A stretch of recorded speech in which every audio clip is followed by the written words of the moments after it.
for this. Darren? Yes. Starting with you, Jack. Please.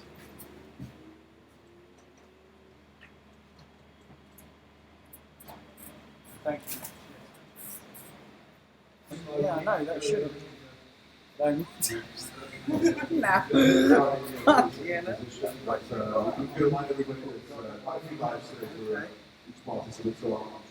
I see him, right? Round as we catch up with the points for our first rider today. This is game 2 competition. 3 guys today, 2 guys. We can assure 4, 3.5, 4, 2.5, 3.5, 3 and 3. 5 track. Sure, with 7 points and 196.3 points. Oh, that's why. What the hell? Can we turn that off? Is it really high?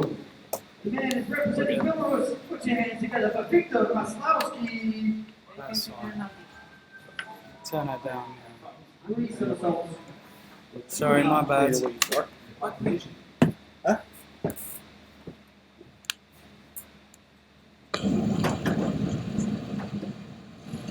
Put them in the 27 metres. So let's take a look at this one.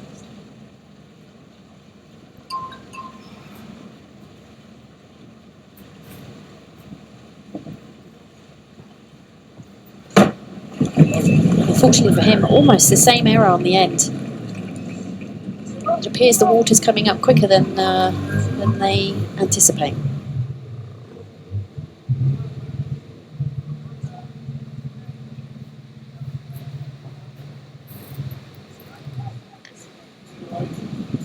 So let's take another look. Here's the pike element. There's the double twist. There's the extra half a twist, and you can see from the screen there, not enough rotation. And believe me, when that water is hitting them in the rib cage, it's knocking the wind out of them. So here in the twist element, it looks good, but he's actually let go of the somersault a little bit too early. And as soon as he straightens out, his body stops rotating. And here, there.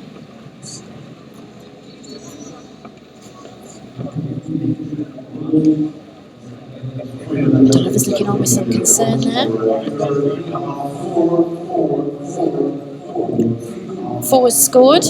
I'm sure he's not too bothered about his scores at the moment. They're just making sure he's all right down there.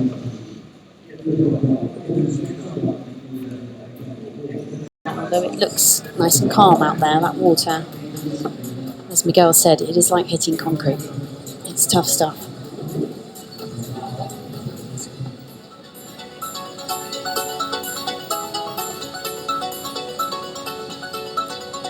So we're just waiting a couple of minutes for the safety divers to return to position.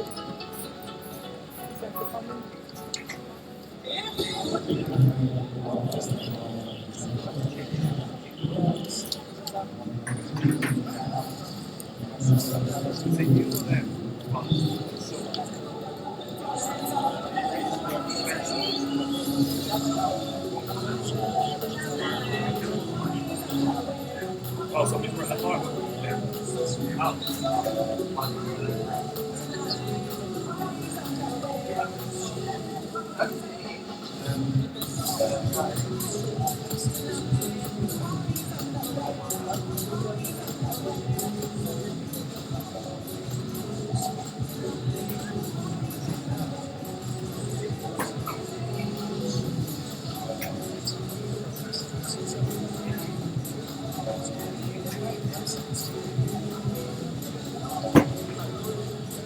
Medical team checking Victor over there.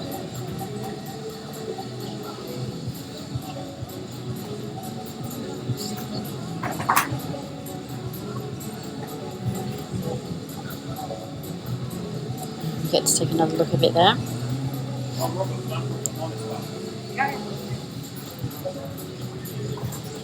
Oh, things are looking good.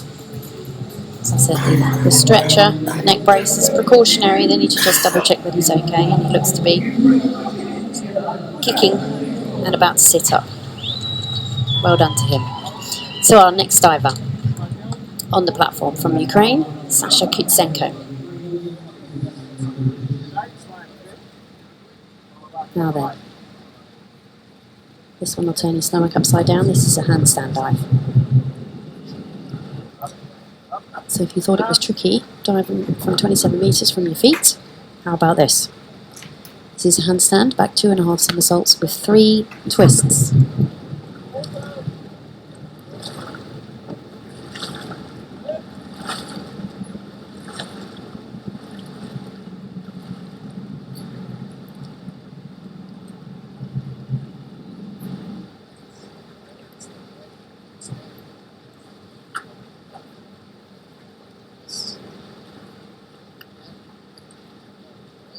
So, tuck lift up to handstand. Well done to him. And there we go. A much better dive. I think that'll settle the nerves for everybody now.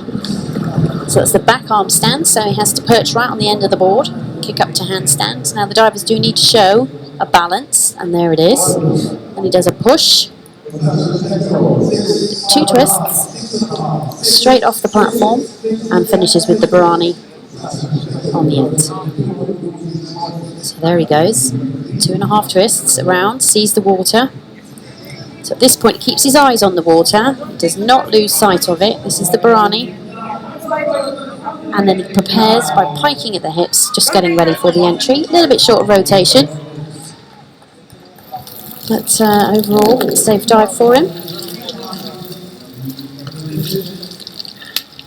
And 6s across the board there. He looks fairly happy with that one. 102 points scored.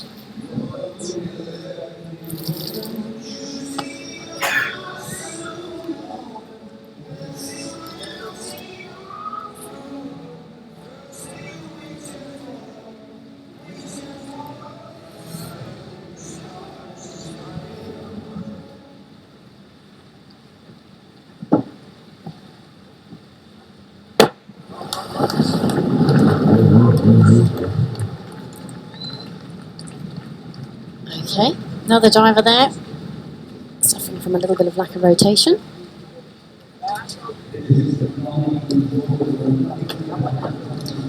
Sandro Miko from Belarus. And this is the forward triple somersault. 3.5 twists. So this element of the dive looks really good. That's what the judges want to see. Nice straight body position, feet together. He breaks slightly in the middle there to increase rotation, then goes again, and there's the Barani. But again, it's the judgment on the entry here. It's very important that they see the water as soon as they can, and then lift their shoulders up for the entry. So 4.5s, and that's because of that very short entry. So conditions a little testy today for the divers. Things are not going to plan so far. Now let's see what Australia's Liam Atkins has got for us. Now this is a much simpler dive. This is the forward double somersault with a half twist. Liam is a relative newcomer to the scene, so at this stage doesn't have the full repertoire of highest difficulty dives. And it's all about learning for him, so he's come here with a mind of getting amongst the best divers in the world and seeing how he can do.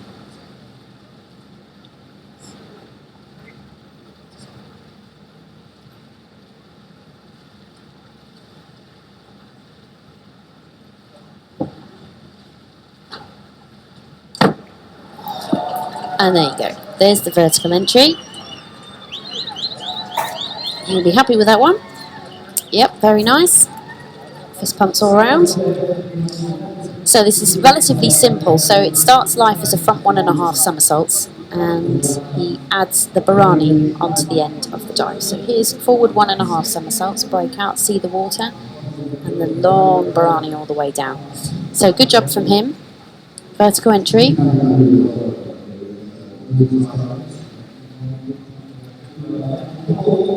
And 7.5s up to 8. So, very good score for him. 81 points. So despite the fact that it's a lower degree of difficulty, because he nailed it, because he did such a good job. Got some high marks from the judges. He ends up with 81 points. It is always that battle over high risk versus playing it safe. So next up from France, this is a man who knows what high diving is all about. Cyril Umej-Khan, very, very experienced diver.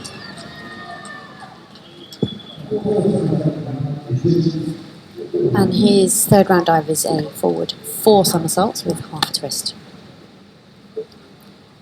So this dive is essentially 3.5 somersaults at the top and Barani at the bottom.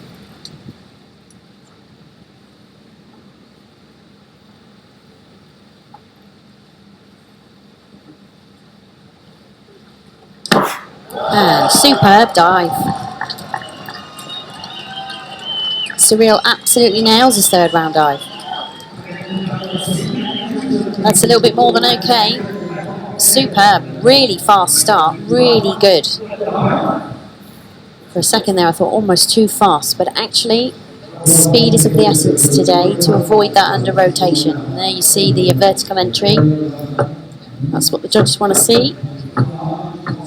So here, big push, pike shape. Could probably pull the pike a little closer to his chest, but it's spinning fast. That's what he needs. There's the Barani. Got his eyes on the water, tucks the arms in. And there, you see the shoulders have lifted and he's got vertical entry. His fellow high divers, happy with that one. 8s and 8.5s.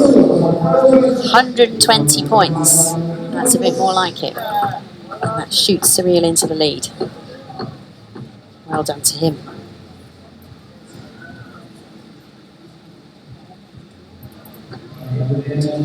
So we heard from him earlier. This is Colombia's Miguel Garcia. And he's going to start facing backwards. He's got a back triple somersault with 3 twists.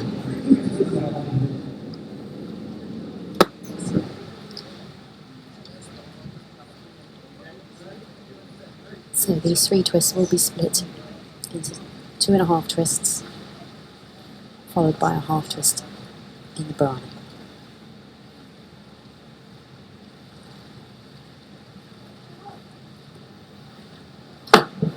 And that's a shame because he actually had the dive down. He had it. It's a good start, good takeoff. Lots of rotation, that's what he needed. And just needed to put the brakes on a little bit at the end. So the twisting element at the top is really nice. Very smart looking twisting shape. There we go. It's 2.5 twists. Folds into a pike. Back out of the pike and into the Barani. So there. 1, 2.5. Out. Back in quickly into the pike. And then shoots the arms forwards and out to the side to create the Barani. And just created a little bit too much rotation. So you can see the splash there shooting out behind him. That shows the judges that he just sat down, he just piked a little bit on the entry. So it's a good dive, but sport a little bit by the end there. So 5.5s, 86 points. It's a safe dive. We'll have to wait to see if it holds him in the top 18 though.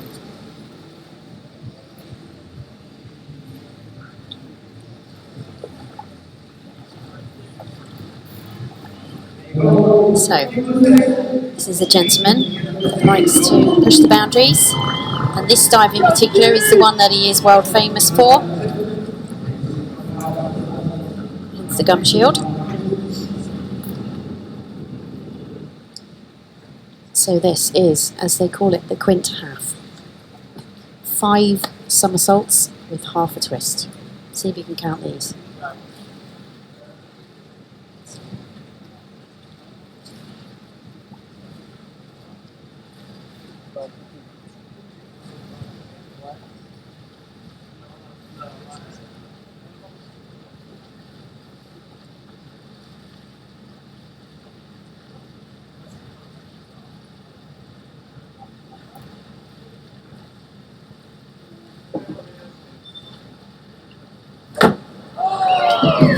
Not a bad effort.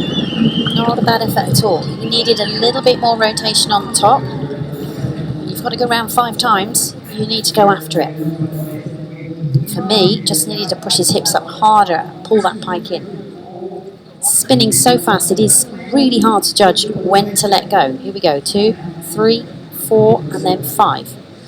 And the 5th somersault there is the Barani with the half twist. It's a slow-mo on it. You can see the effort on his face. So that's the 1st somersault and the 2nd somersault going round. You can see how tight he has to hold on to his legs, how hard. There's a lot of forces acting on his body at that point. And here's the Barani, which is over in a flash. And there, just needed to lift his shoulders a little bit more. He ran out of room basically, so it's a good try. 6.5s and 7s, and it's a high degree of difficulty, 6.1. So it pulls him 125 points, which is should see him safely in the top 18, that's for sure. He probably would have wanted a few more judge marks there to put the pressure on the top guys. So Brazil's Jose Fonseca with the relatively simple now forward triple, 1.5 twists.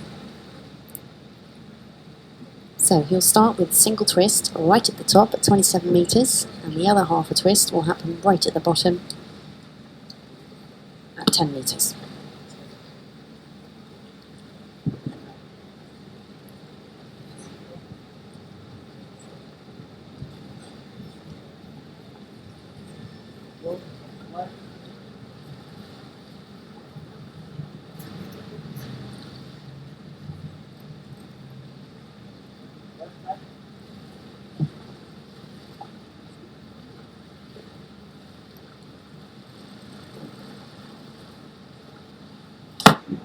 And nicely done. Just taking his time up there. Understandable actually. I think the first few dives here have unnerved a few of these divers. Makes you second guess what you're doing, but no problems there. So single twist at the top, re-pike, and then Barani. Here's a good view. There, 1 twist, pike, and half twist on the end. And nicely done. Just about the right amount of rotation. 6.5s, 7s, 98 points. So sits nicely in 3rd at the moment. More importantly for him, safely through that round and hopefully into the top 18.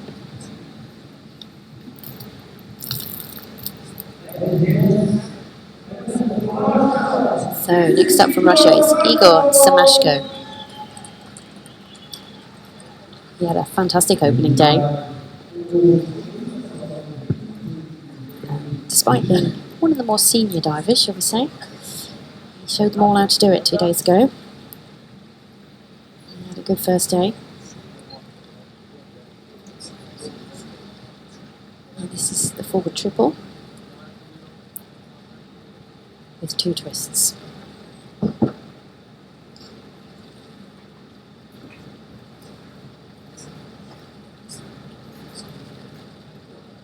You will notice something a little bit different to this dive. See if you can see what it is.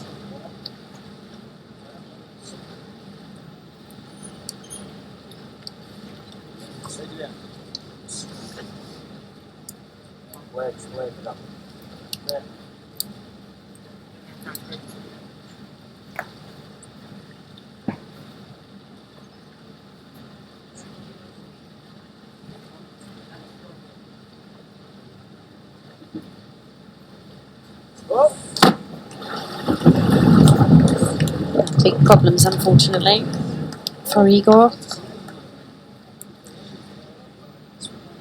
He did an excellent job of recovering himself to land on his feet, but there was big problems as soon as he took off. So there was 1 twist, and unfortunately for him there, too many twists.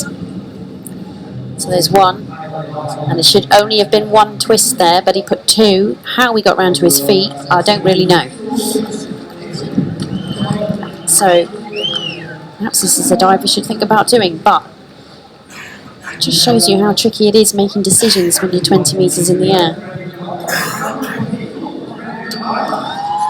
So instead of 2 twists, he performed 3, which essentially is a failed dive. So 0s, you can't do anything about that. It shows utter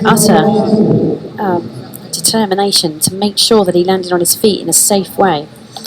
And unbelievably, that is a new dive. He's created a new dive totally by accident. And it's only down to experience that meant that he safely got through the water. But unfortunately for him, it puts him out of the competition in terms of qualifying from the top 18 because 0 points from the judges. Now then, from Ukraine, Anatoly Shapatenko following Steve Lebu's lead. This is the quintave.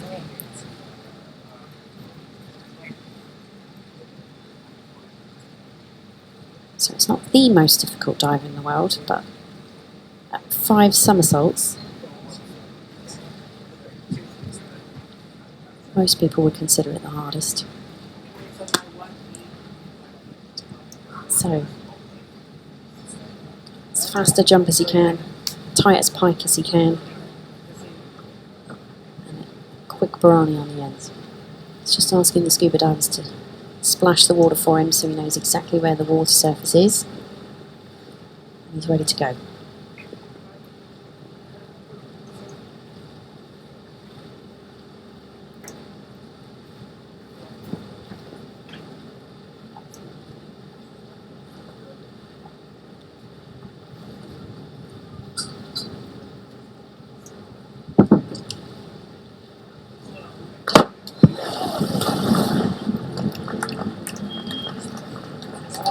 And he was doing everything right at the top of the dive, but it was disaster at the bottom.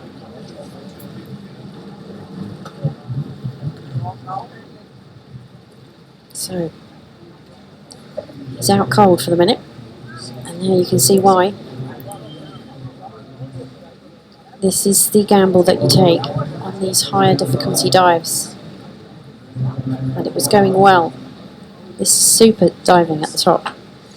And it's just that split-second decision at the bottom as to where the water is that is his undoing. Here, he needs to bring his feet down much quicker and get his shoulders back upright. So once again, safety divers will bring him in.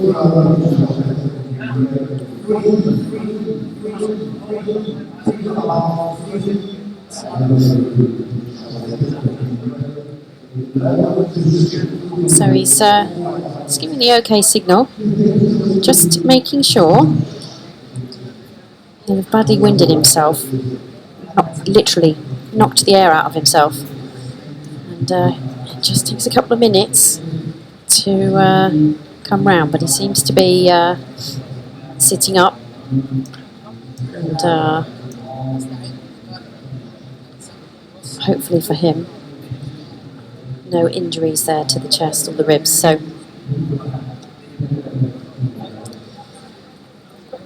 there are no tougher guys in the world than these guys, trust me.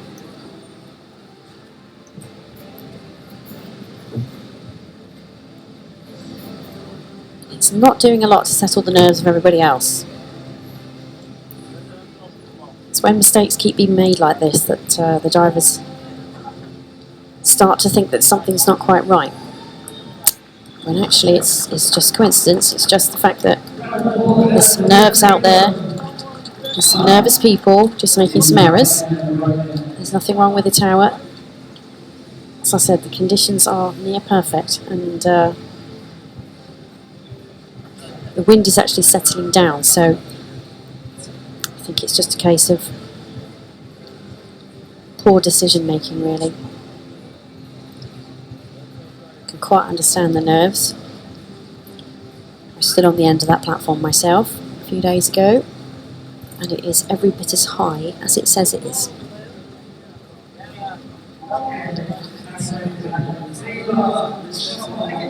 Okay, so we're start number 12 now. We are with Italy's Alessandro De Rose. And he has a forward triple somersault, 2.5 twists.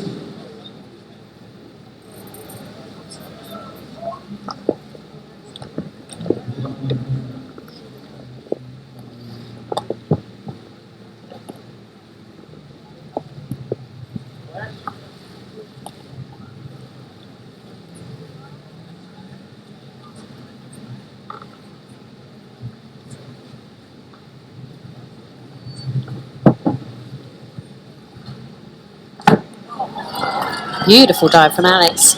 Really, really good. And well done to him for keeping composure, because there's been a few delays so far.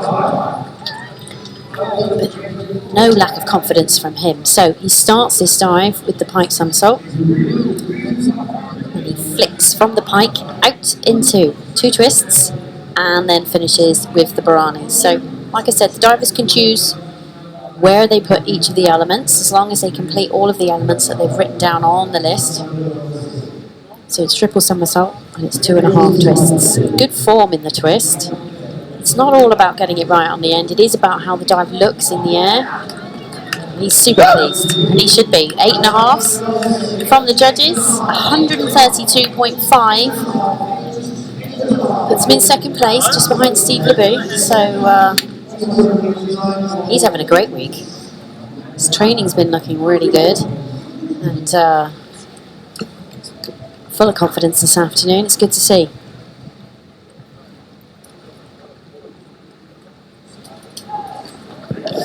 And next up from the United States is Andy Jones. And Andy has the back triple somersault with 3 twists.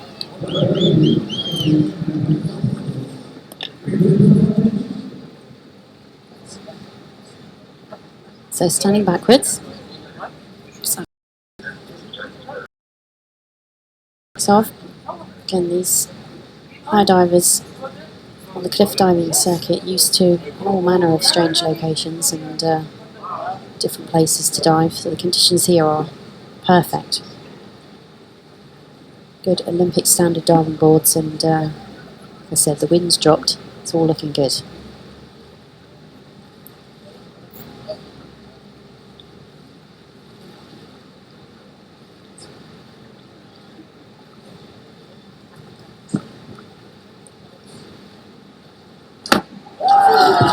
Much better attempt at the Bharani on the end. That seems to be the difference today between the ones that will fly into the top 18 and those that are struggling a little bit. It's the quick decision on the end to re-pike and get the shoulders up. And he has no problems there. Excellent entry. So 2.5 twists at the start. Then he comes out, performs a pike really quickly, not much time in the pike. So here's the 2.5 twists. Just needed to hold his feet together. There's the pike. Comes round, sees the water and prepares for Bharani. And there, he's got that early pike position, which just makes sure he's got enough rotation. When the body's straight, it rotates slowly. When it's piked, it rotates faster. So it's those split-second decisions to make a pike just a little bit harder, just to make sure you get safe. And it was more than safe. It's 8 and a high point of 9. So Andy Jones takes over in the lead now. Comfortably so in the lead. Some 23 points now ahead of Steve LeBou. So fingers crossed for Andy, this is going to be a good day. Next up we have the Mexican, Sergio Guzman. Now this is a dive with no twists whatsoever. This is all somersault. This is a back 4 somersaults.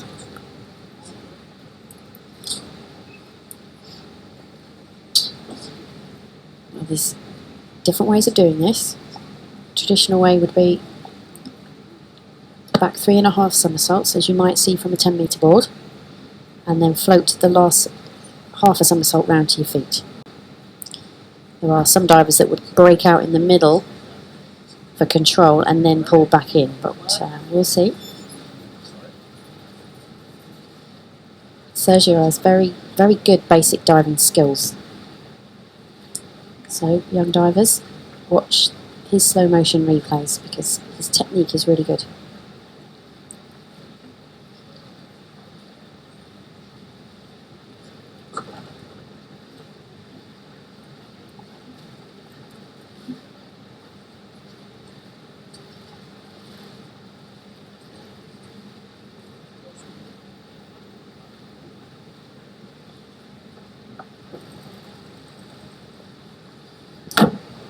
Beautiful dive from Guzman. Well worth taking a few seconds to have a think. Yep, happy with that one.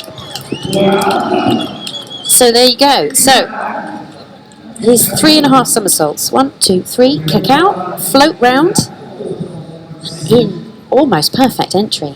This is a good shot. Knees tight together, tuck shapes pretty much spot on. Here, head still, knees up. This is what I mean by good technique.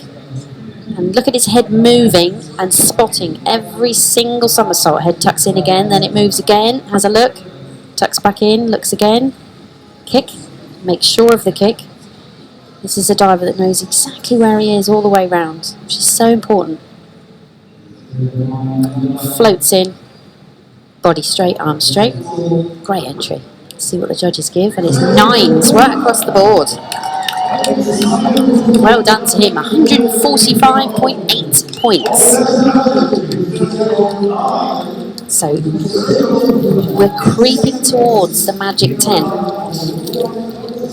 The divers seem to have relaxed a little bit. I think the sun coming out's relaxed everyone's nerves.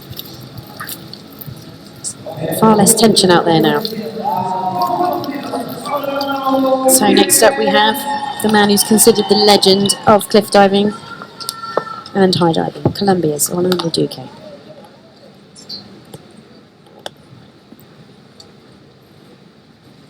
This is the most successful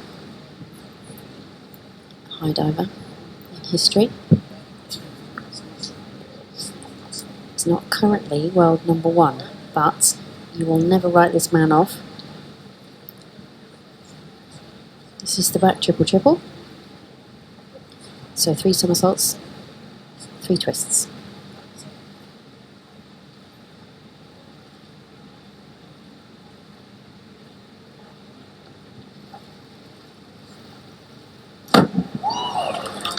And very good dive. I don't think we'll pick up 9s from the judges, as Sergio did, previous diver, but no mistakes. So 2.5 twists at the top, very quick somersault in the middle. There's 2.5 twists, there's the pike, and the extra half a twist to bring it up to 3 twists on the bottom. So here, good form in the twist, nice straight body.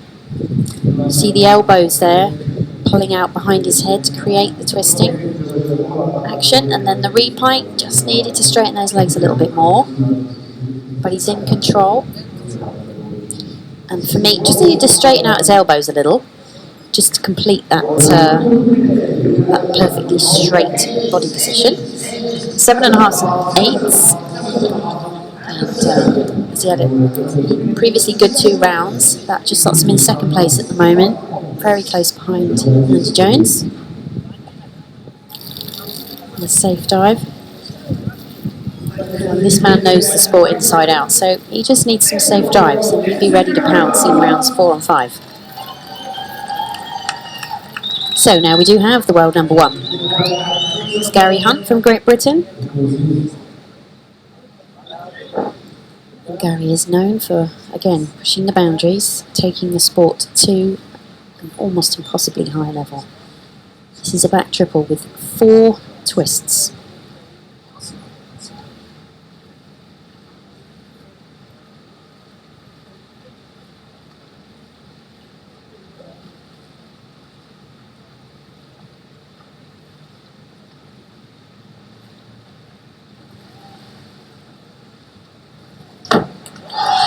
And makes it look easy. So that was essentially the same dive as Orlando, but with an extra twist. So at the point where Orlando is letting go of the twist, Gary's going around for another one. So 3.5 twists at the top, and it's one of those dives that pushes the boundaries because the twisting continues past a point where most divers feel comfortable. So most divers would break there, but he goes round for another one there, and he's upside down. Most divers, when they twist and break out, their feet are pointing at the water. Gary's head is pointing at the water, so it just shows you how good his spatial awareness is. And then, great entry. 8.5 up to 9, and he's pushing out in front. So he is some 50 points now. 50 points ahead of everybody else. So this is where pushing the higher tariffs is paying off for Gary.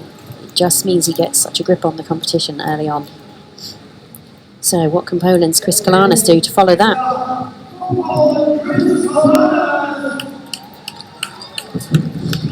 this is the inward triple half. So, standing backwards.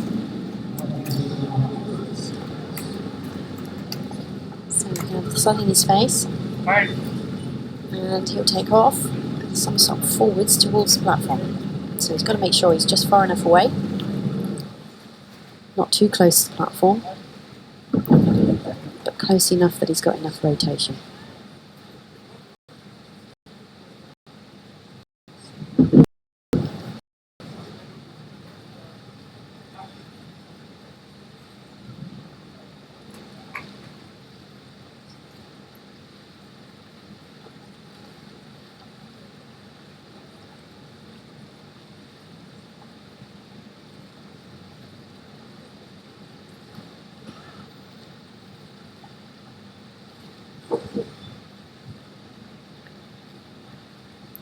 Utter concentration up there. Here he goes.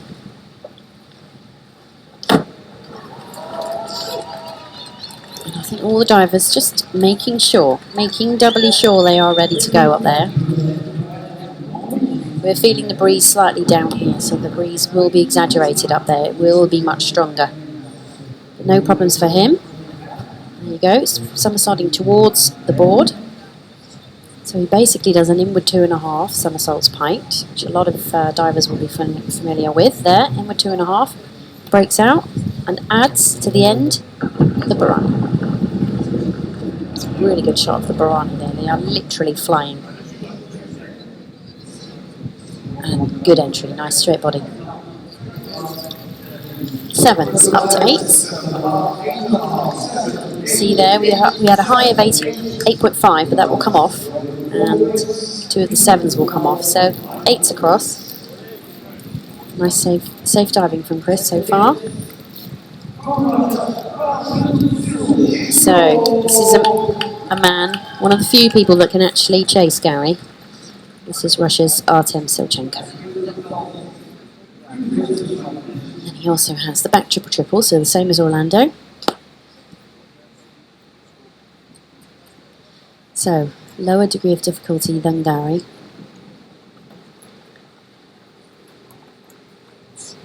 So it's got to be really good.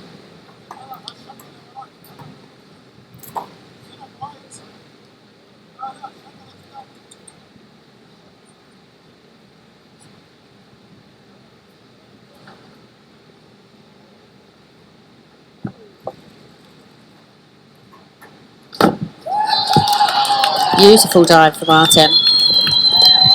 One of the best elements to this dive is how he does the Barani on the end. It's just in a class of its own. The dive at the top is very, very good. This, the back 2.5 twists. But the Barani turns so quickly. There's the 2.5 twist, and the Barani's coming up, and he just turns really fast. So his body's ready for entry much earlier than most of these divers. So it gives him a little bit more time to concentrate on the entry. Must try and keep those feet together a little better. The pint's good. He's got a good toe point. It's here. It's this Barani. It turns really fast. Squares his arms out into a T. And ready for the end. He's got such experience now though, so he just knows how to keep putting these dives in. 8.5 there, right across from the judges. 142.8. So, he's still got Gary in his sights, however, it's about 19-point difference now.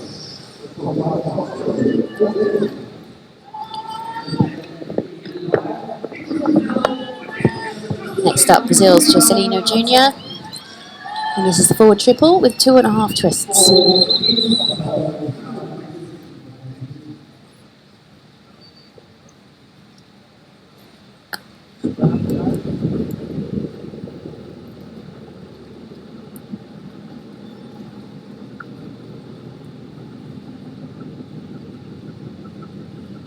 So you can see a lot of the divers there just very last minute preparations. What they're doing is just practicing the movements they're going to make, just so that the last thing their mind's thinking about are those movements.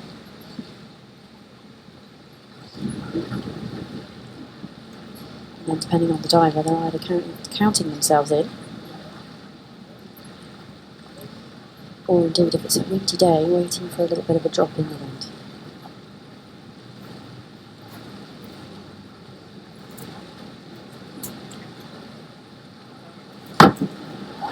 Ah, good job. Very nice dive from the Brazilian. Very good, he's happy with that one. He's giving the safety divers the OK signal. So it starts life in the pike. He breaks out to perform the twist. There. So he twists out of the dive and not in. So here, twist out. There it goes. There's the double twist. Sees the water. Keeps his eyes on the water all the way round in the Barani. So important that the divers don't lose sight of the water at that point. Just got to make sure that the dive's not finished until their feet are firmly planted on the surface. Good dive from him, 7.5 to 8, 121.9. So not one of the front runners, but just making sure that he's doing enough at this stage. And, he'll comfortably be in the top 18, which is good news. So, from Mexico, Jorge Azuli. So, if there's any confusion at all, the Mexicans representing FINA this championships. As Mexico's at the moment a suspended FINA member, so the diver's still competing, but no Mexican flag.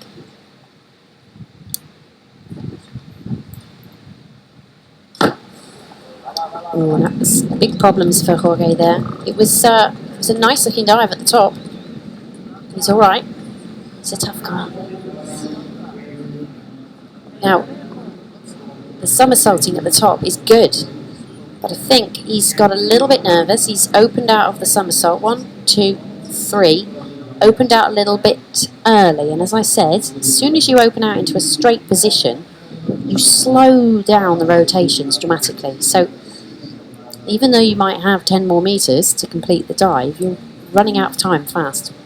So unfortunately for him, really piked on entry, and 4.5s and 5s, which is not what he would have wanted. So it puts him in a bit of a precarious position, really, because he's 16th, and we have 5 divers to go. So it might not be enough. We'll have to wait and see. So next up, another man who is always coming up with more and more difficult dives. He does actually perform the most difficult dive in the world at the moment. This one isn't that dive, but this is Blake Aldridge from Great Britain. This one for him, relatively easy. This is the back triple, triple. And safely done. Now Blake at the moment, just carrying an injury to his leg. He climbs out, you'll see the strapping tape on his leg. And for him, mentally, he knows his dives. The dive at the top is not the issue. Here, it's just where he's carrying a few worries at the moment. He doesn't want to do any long-term damage to the leg on impact with the water. This twisting shape's really good. He's finishing the twist at board level. There. Back into the pike. Finishes the twist so quickly, it's almost as if he didn't do enough twists. But he did, I can assure you. Very nice. And there, would have wanted to keep down the splash a little bit more, but safe dive. 7.5, 123.2. So it keeps him in 8th, which is where he started the round. So that's enough for the minute. Doesn't seem to be limping or walking in pain, so that's good. So, another Mexican, this time it's Jonathan Paredes. Mr. Perfection. And in fact, the only diver in the first 2 rounds to achieve a maximum score of 10 from 2 of the judges. And Jonathan, one of the divers that doesn't always play with the hardest dives, the highest degree of difficulty. Plays a little safer, but it's deadly accurate.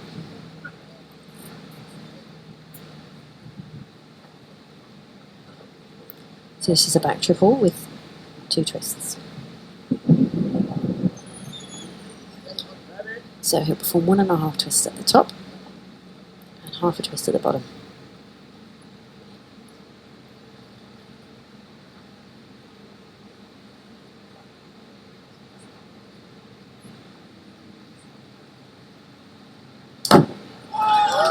And there you go. That's why he's known as Mr. Perfection. He's a very slight diver anyway, not very tall. And there's not much of him, so you wouldn't expect him to make much of a splash, but deadly accurate. Very nice entry into the water. Perhaps jumping a little far away, but there, just going a little bit too far back. Really nice form in the twist and the pike. And it's only 1.5 twists, so he's got plenty of time to concentrate on that Barani. And that's the key for him. He's not performing as many twists and somersaults as the other divers, so he's got plenty of time to get ready for the entry. And on days like today, that is important. And it will encourage the higher judge marks. It doesn't always mean he ends up with the highest score, because the judge marks are multiplied by the degree of difficulty. So 8.5s there, still not enough to catch Gary. But just keeps him in a good 3rd place at the moment. Safely in 3rd at the moment. Next up from Luxembourg is Alain Cole. This is a man who's been injured and returning to competition. Everyone's been really pleased to see him back. And this is the forward triple with 1.5 twists. So slightly easier dive again, facing forwards. Forward facing dives will always have slightly less tariff. And not bad. Not bad. I think, if anything, Alain's just suffering slightly from match fitness. Just not had enough options to train because of injury. He's been out of competition for a while, so not quite as on it as some of these other divers, but he is experienced and he'll use every bit of that experience in an event like this, where for some of them it's all going wrong. So safely through. 6s up to 7s, just some form issues really. Just needs to show better extension in the pike shape, better extension in the legs and the feet, and there, just a little piked on the water. So he needs to tuck his hips in so his body's completely straight. Not bad though. Puts him in 12th. So, safe qualifying spot for him. Next up from the USA, Carl Mitrioni. Now Carl's pushing the upper tariff limits with this one. This is 6.2. Back triple with 4 twists. So this is the dive we've already seen from Gary.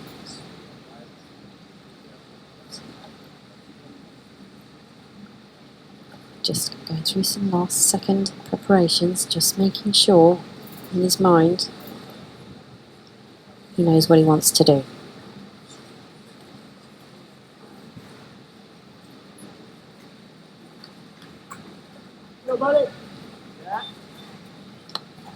And Carl been closely supported here by David Kulturi, who should have been in this event but is injured, so instead he's here to focus on supporting his fellow teammates.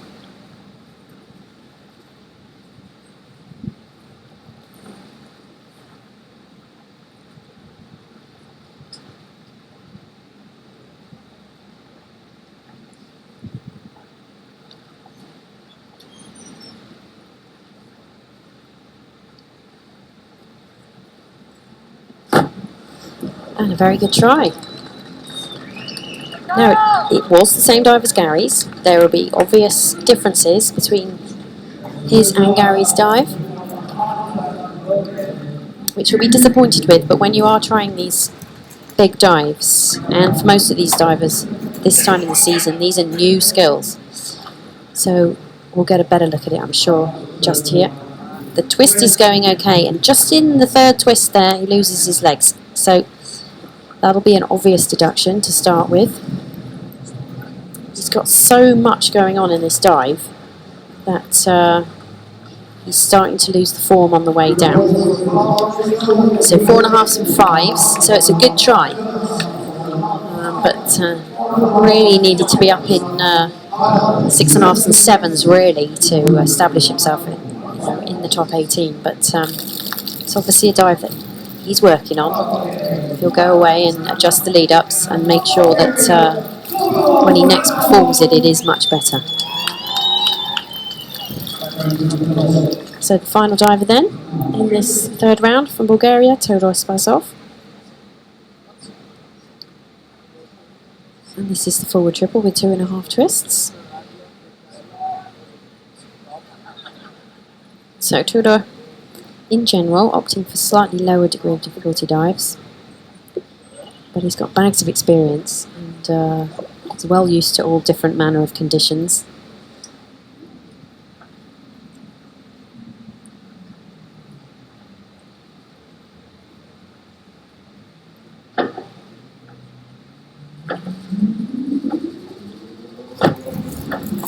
Not bad. A little bit short of entry, but overall a nice looking dive all the way down. So he performs 2 twists at the top, 1 and then 2, and then a repike, and then the final half twist at the bottom. Here's a good shot of the twists. There they go.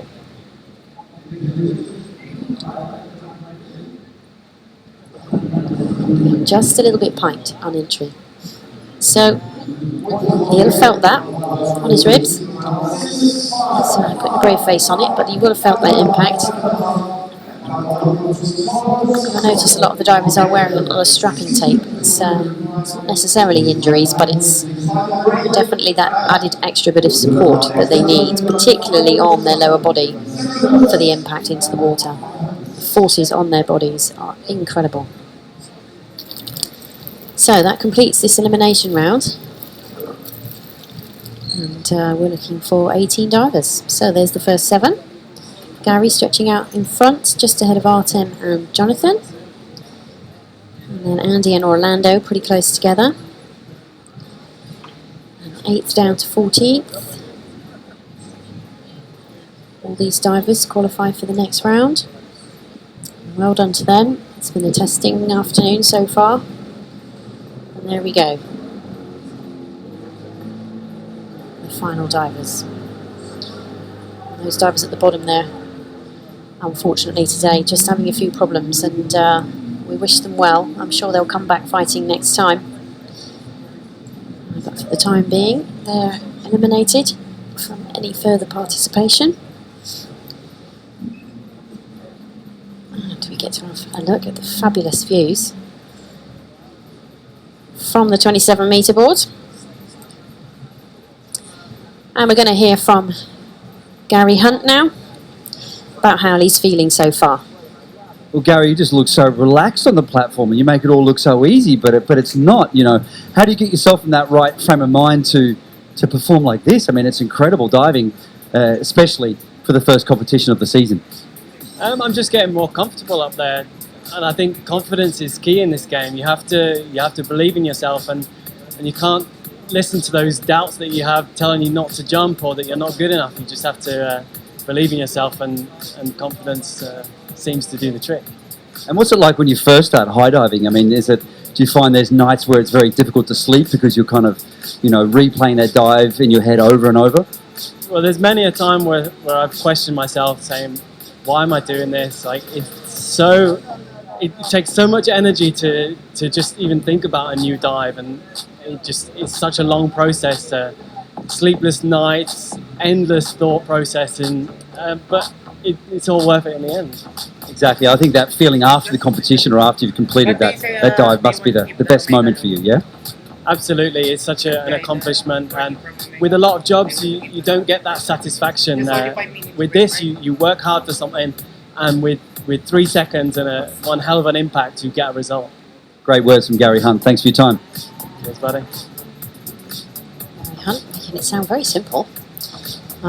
3 seconds and an impact. But he's quite correct, and it's the same for all divers. There's an awful lot of preparation goes in beforehand. And it's really not an easy sport. So I think we've got Sergio Guzman next. Let's see how the Mexican's feeling. Sergio Guzman, I mean, you have to be happy with this dive. How are you feeling? I feel super happy because in my last dive it's not good, but now I feel more comfortable, more relaxed, with more adrenaline. I feel good. And did you feel a little bit fast at the end of the dive? What did you feel in the air? Yeah, I feel a little bit fast, but only thinking in my mind, okay, wait, and you put strong your body and you can do it. Well, Sergio, we're really looking forward to seeing what you can do in the future, and got 2 more rounds to come. Best of luck. Thank you so much. See you in the final. Sí, cierto. Confident man, isn't he? He's having a great tournament so far. And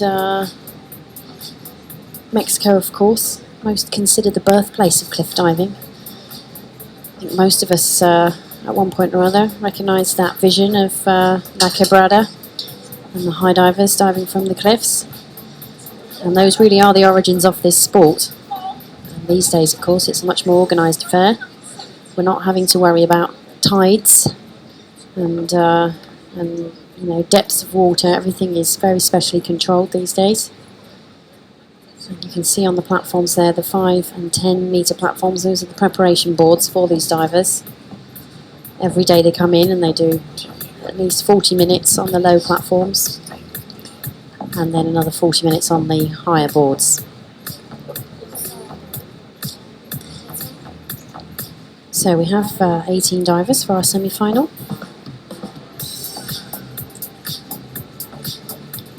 And we're in round 4. And here is our start list. We're now in reverse order of where they finished. So Kyle will lead us out. There's Gary, who we just heard from. He'll finish off the round. So it's a great privilege to finish the round, but it does mean that Gary's waiting a little bit longer and the nerves are jangling. Hopefully for him, all his preparation, his months and months of thinking about dives and putting them together in his mind are going to pay off. And it's up to these guys to do everything they can to try and stop him winning again. There's a few divers pretty close, but it's going to take all of their efforts. And in this round, interestingly, we go back to more basic dives. So maximum 3.8. So this is a little bit like a required dive. If you're a regular diver, this is like a required dive for them. 3.8. Incredibly difficult still, but a little bit more basic. And the judges will be looking more for form, and hopefully we're going to see some higher scores from the judges. There's far less elements to think about. For some divers that's more difficult actually. They prefer to have more to think about on the way down. All that flying in mid-air is not their cup of tea. Gary is one of those divers. I think it's partly the reason why he comes up with ever more difficult skills. Is that floating sensation in the air is not his best part of the dive. For him, it's utmost difficulty and pushing the boundaries. So, as we rearrange the divers now, Kyle is on the board and ready. We're just resetting the scuba divers at the bottom.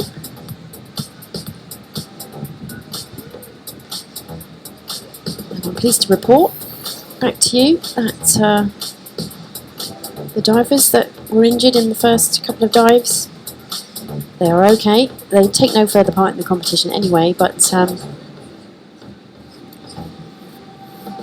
nothing too serious, just some problems, some injuries that they'll need to see the physio for, and quite obviously now some mental injuries, if you like.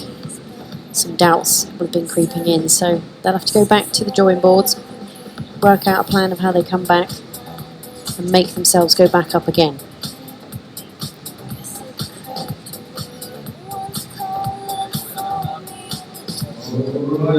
But they are okay, they're well, and they'll be supporting the rest of the divers in this semi-final now. And our first diver from the USA is Carl Mitrioni, and this is inward double somersault, half twist.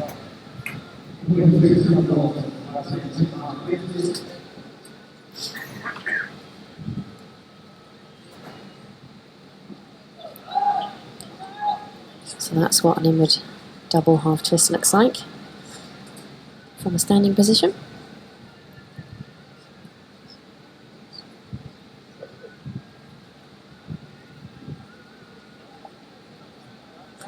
And the more visualization and the more drills the divers can do away from the end of that platform, the better. It's all preparation, it's all helpful.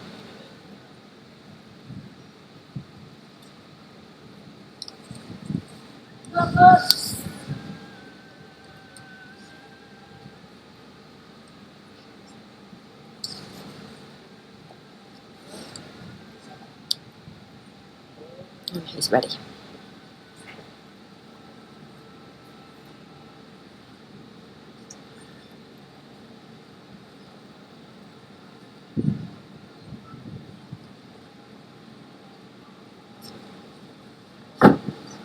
So there we go. More back to basics in this round. The inward double half, fairly simple dive. Now it'll be interesting to see these divers from 18th up to 12th, whether they can actually creep up the leaderboard with these dives and get anywhere near the final, which will be later on this afternoon. So, not a bad effort from Kyle. Needed to keep down a little bit more splash on the bottom. So on these easier dives, the judges really are expecting close to perfection. And for him, too much splash, not quite the vertical entry, and the judges are penalising heavily. So only 6s there, 6.5, 72.2. So it doesn't look like at this stage Carl will go any further than the semi-final.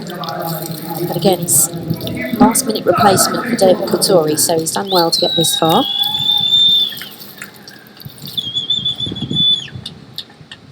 And next up from Ukraine, Sasha Kitsenko with the same dive in the double half.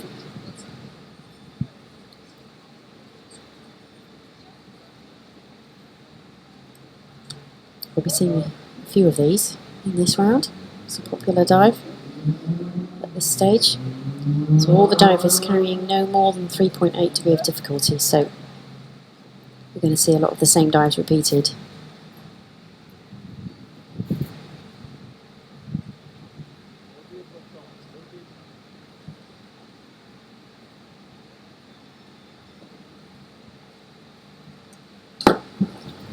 That's a shame, it was going really well at the start. Very nice start. And as he came round, he needed to make himself longer. So what he needed to do was slow down the rotation. So this is good. But here, he's going too fast and too far over. So he sits slightly on the water, which is uncomfortable anyway. He needs to make himself long. So he needed to reach his arms above his head to make himself long, and by making himself long he'd have slowed down a little bit more. So fortunately for him, only 4.5s up to 5s and only 55.1. That's not what he had wanted for this round. When everyone's got the same degree of difficulty, you've really got to nail the entry. Okay, so this next dive is going to look different. This is good.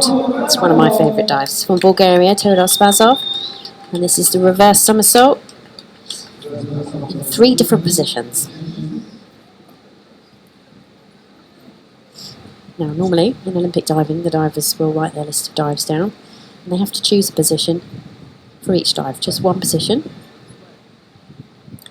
Todor will have 3 different diving positions in this skill. So it's a reverse somersault, so the essential element of it is facing forwards and rotating back towards the board.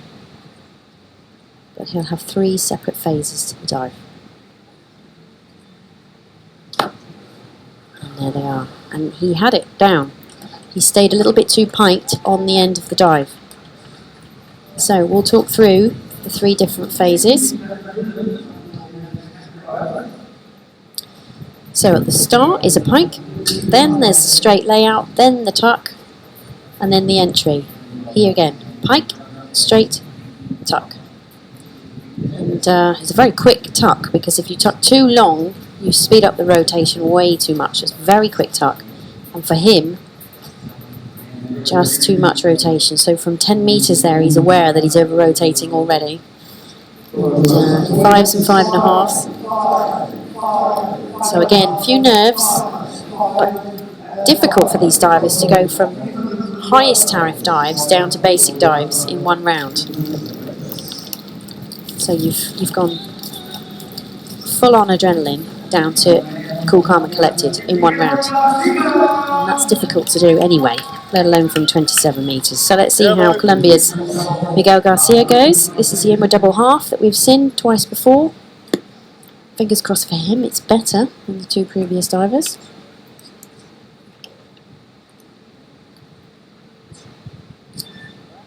Teammate, of course, to Orlando Duque, so no doubt Orlando on hand with some helpful tips.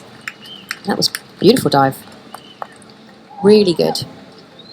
So much better than the 2 previous inward double halves. Really nice. So, jumps backwards, rotates towards the board, and good entry. Nice pike shape. The divers from Colombia, Mexico, Great Britain, all showing really good shapes in the dives. Really good flexibility, which is essential. It seems like it's a long way up and you wouldn't need to concentrate on things like that, but these judges are looking for the elements of the dive that show that extra little bit of expression, if you like, that extra little bit of care and attention. So judges really like that. 8s and 89.3. So good dive for Garcia, and fingers crossed for him, enough to pull him up into the top 12.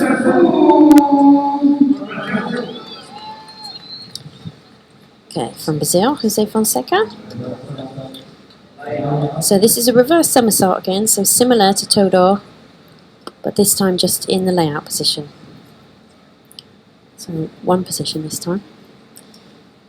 Now this is literally what flying looks like.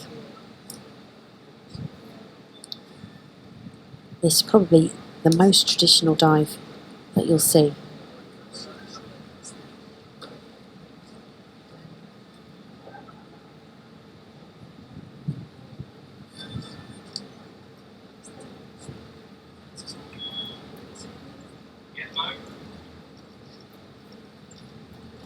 Thumbs up to the referee.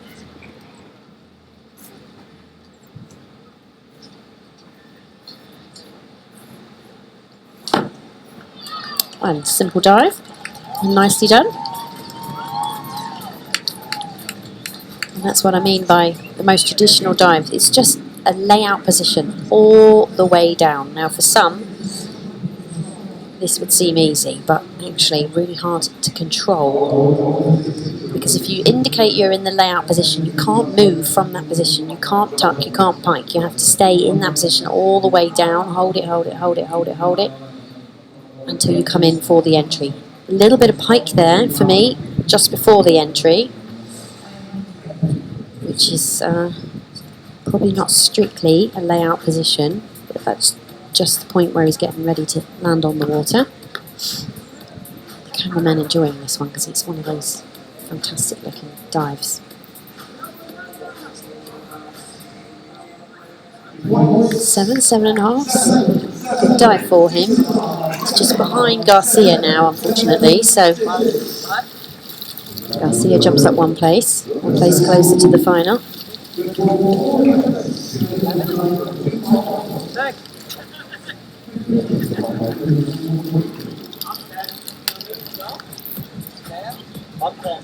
So this is a man of experience, and he's going to need every bit of that experience for this dive. This is France's Cyril Umeshkan. And this is another one of those interesting looking dive. This is an arm stand forward half somersault. Now we saw one of the ladies do this yesterday. And again, it's the simplest of skills, but needs so much control. So it is the first element of control, the handstand. And then the only thing left to do at that point is pike and hold the pike all the way down. So from 27 meters, all he has to do is hold the pike shape in the air, which would seem like a relatively simple thing to do, but it's incredibly difficult. So there's the handstand. He has to lift his toes up to the sky as high as he can to avoid any rotation. He only needs half a rotation. And he uses his arms, a little bit like wings on a plane, to make sure that he stays straight, because it is windy. It's very difficult to lose control. Very easy to lose control, I should say, and difficult to stay in a straight line. No problems for him, 7.5. So he stays ahead of Garcia. He's in third. So he'll be desperate to make it into the top 12. We'll have to wait and see. Luxembourg's Alain Carl is next. This is the reverse somersault, 3 poke in 3 different positions.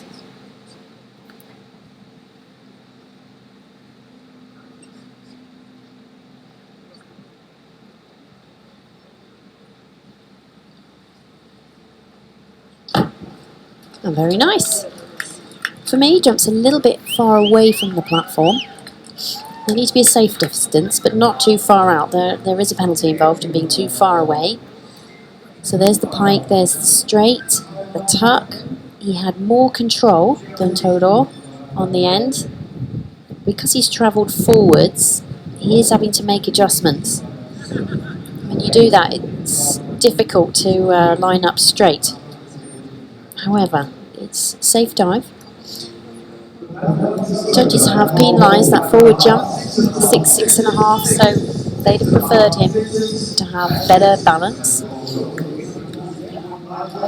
And when the judges stay in one position, it's very easy to spot when a diver's jumping too far out. It normally happens on the reverse skills. There's just a subconscious effort by the diver to move away from the board, and sometimes they just go too far. So, this is Brazil's Juscelino Jr. This is the inward double half.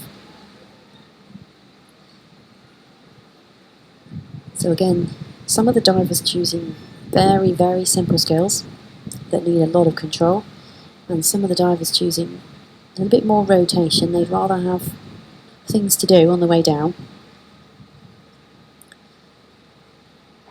And this is one of those. It's a inward double half, so standing backwards, rotating towards the board.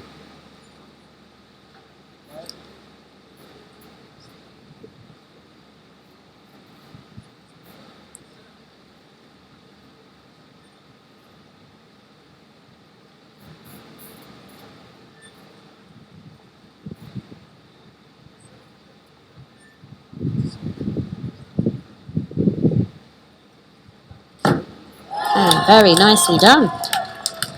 Very nicely done. He'll definitely hold his position with that dive. His teammate happy with that. Really nice in the double half. Again, his pike position is important. It's important to make it look good. The pike position has to have straight legs and bent at the hips. And ideally you want your chest on your legs to make it look really good. Good control and nice entry. So not too many deductions from the judges.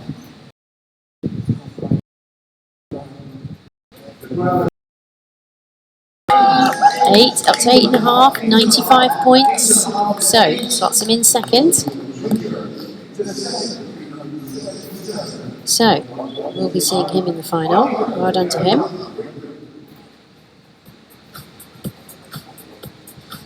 So next up is Italy's Alessandro De Rose. So this is another diver who'd rather have plenty of somersaults and twists to do on the way down. This is the forward double with 1.5 twists. So we'll see a single twist at the top, somersault in the middle, and half twist at the bottom.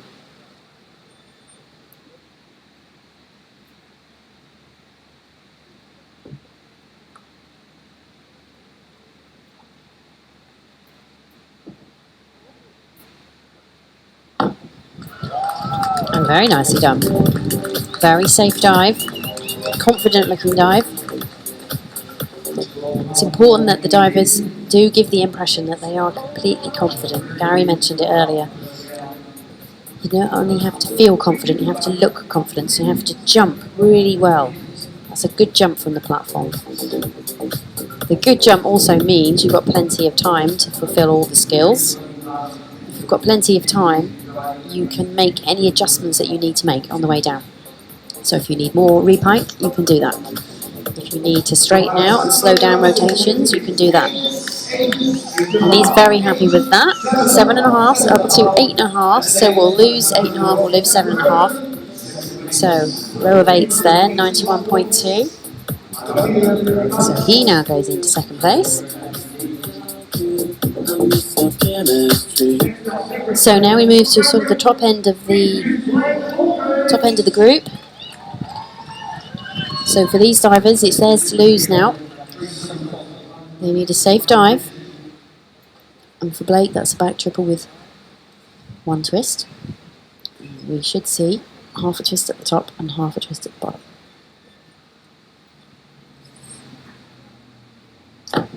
And very nicely done from Blake. Very nicely done. Didn't take too long to think about it either. He was on the end and he was gone. And fist pumps there for the safety divers. Here, half a twist, repike. And the other half a twist on the bottom.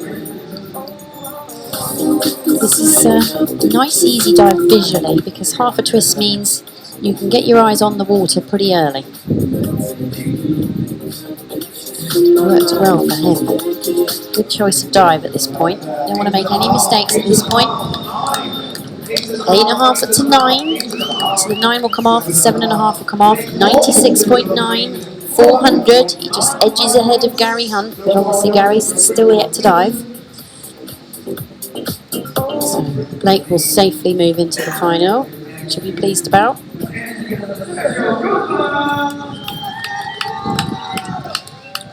Next up is Mexico's Sergio Guzman.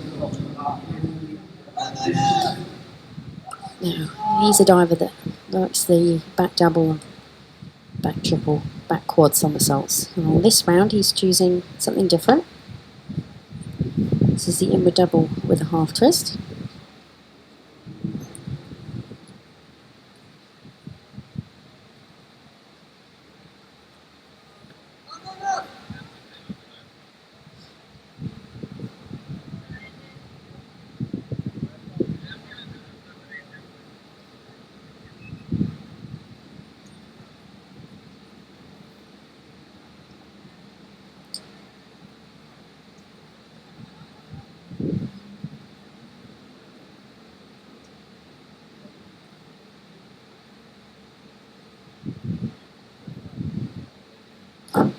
Ah, very nicely done. Sergio has perfected the entry, which is key because it is where most of their points will be won or lost. So the inward double half, he didn't go after it very fast. He sort of took it a bit easy. He didn't want to go too hard at it. You've got a good view there of him looking at the water as he comes around. So here, sees the water, he keeps looking, and he makes sure, and he's really got these entries down. Really clever at that part of the dive. 8.5s and 9s, he's taking the lead off Blake Aldridge. 6 points ahead of Blake now. And what a great day he's having. So again, safely in the final. We'll see him again later. So from the US of A, Steve LeBeau. Steve, a diver who would rather be spinning round fast and many times. So, as his easy dive, he has a forward triple with a half twist.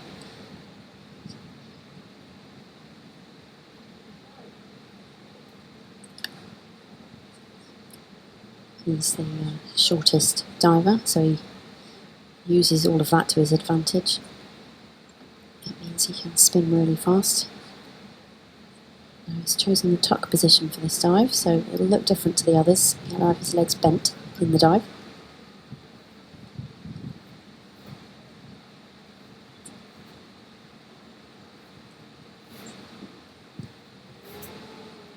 And safely done. Very nicely done. The divers can choose a tuck or a pike position. It's entirely up to them. Sometimes it helps them meet a limited tariff. Sometimes it's just their preference. It's a dive that they'll like to practice over and over again. This is the sort of skill that they'll practice from bouncing on springboards, trampolines, the 10 metre. It's a relatively simple skill for Steve, so important that he did it well. And he did. And the high divers here, impressed with that one. 8.5s and 9s. So just a couple points ahead of Sergio. Into the lead for him.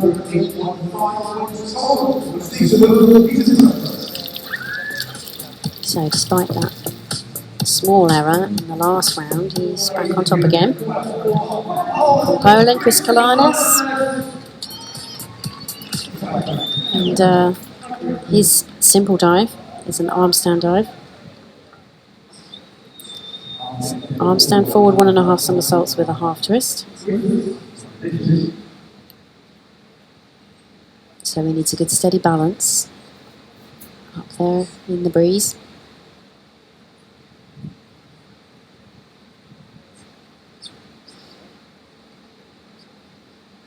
So it's optional how the divers get into handstand. He's choosing pike lever. No balance though. It's a nice dive. Now this will be interesting because you have to show a balance at the top of a handstand. You can't just lift your feet and go. Now it may have been the wind or it may just have been nerves, but there was no balance at the top. He did a very nice job of the dive and he needed to. But the handstand element does require a balance, so we'll see.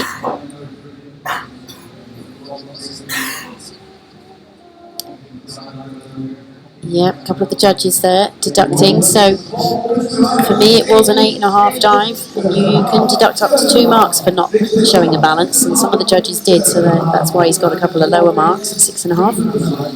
7.5 is probably fair because it was a very nice dive.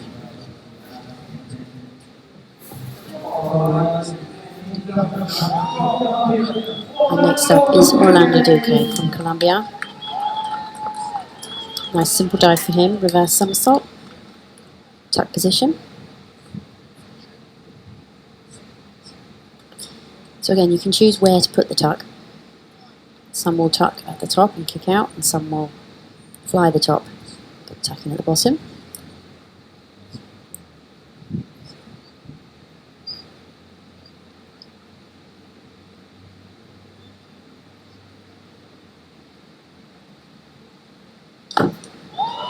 Beautifully done.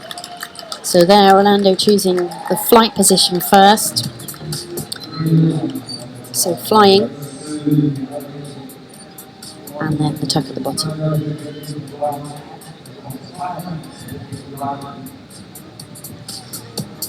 Again, just adds that nice element, the traditional element that we recognised from cliff diving. Nice flying shape. Quick tuck, uses his arms there. You can see him lifting his arms above head height. That's just for control. 8.5s on the judges, 96.9. So, establishes a little bit of a lead now ahead of Steve LeBeau. No mistakes thus far, so he is in position now to try and attack the podium, try and attack the top 3.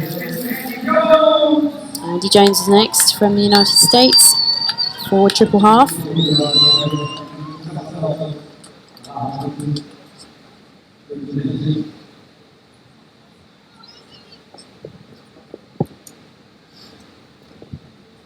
So in contrast to Steve LeBeau, who's the shortest diver, Andy Jones, the tallest diver.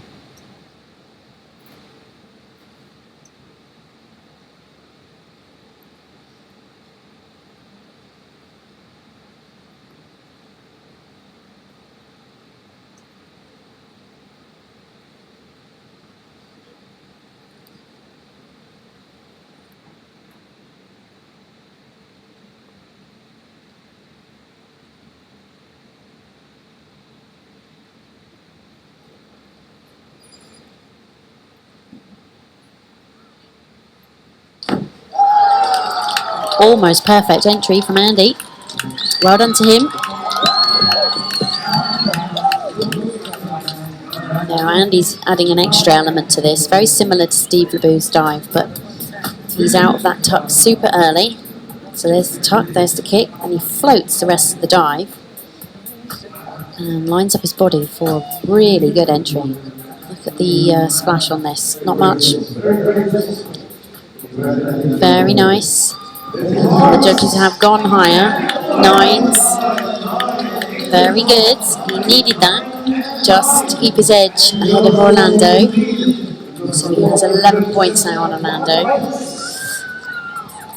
Good dive from Andy. So Jonathan Paredes, what can he do? This is the inward double half.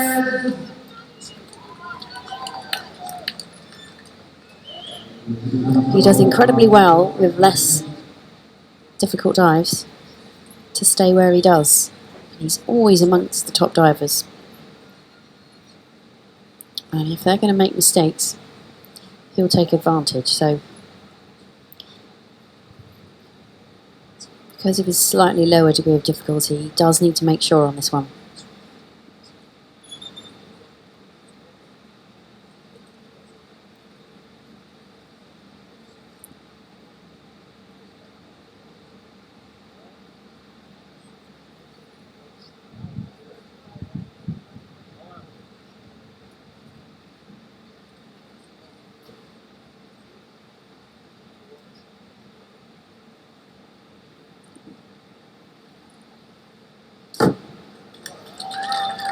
Yeah, not bad. Uncharacteristically for him, just lost the entry a little bit. Over-rotated, just a bit too fast. It's a nice dive. There's the pike, that bit's looking good. Here, he's just going a little bit fast, that's all. He could have done with standing that dive up a bit steeper to give him more control. It's not a disaster by any means, but he's going to have to fight now to hold on to a podium finish. It's not what we expect from him, or what he expects for himself. So at 8s, he'll be a little bit disappointed. He's still in the lead, but that gap between him and Andy Jones is getting smaller, so he needs all his concentration for the last round.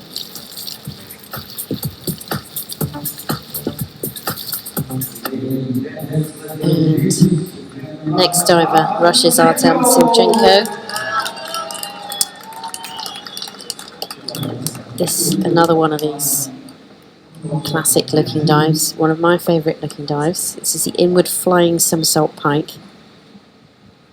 Now it's an easy dive, relatively, but it takes tremendous control because it's a blind entry. That's what Joey was talking about earlier. It's where the diver cannot see the water until the very last couple of meters. So the very last second, really. But this dive looks good.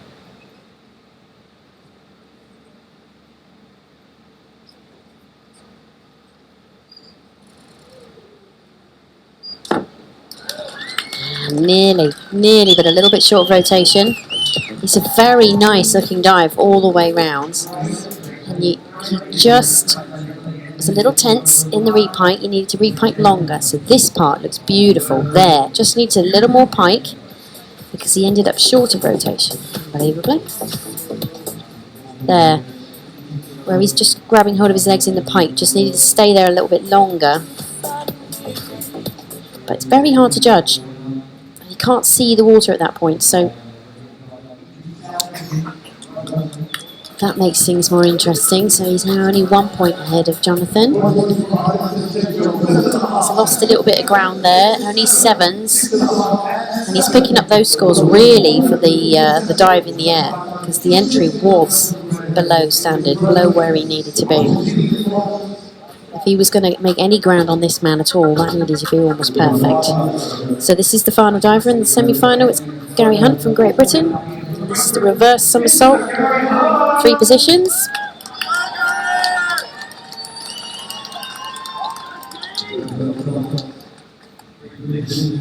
So again, we'll see a pike, straight and a tuck in here.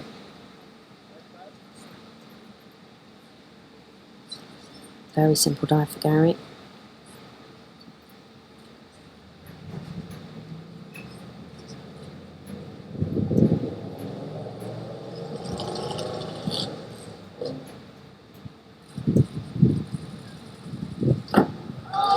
And superbly done.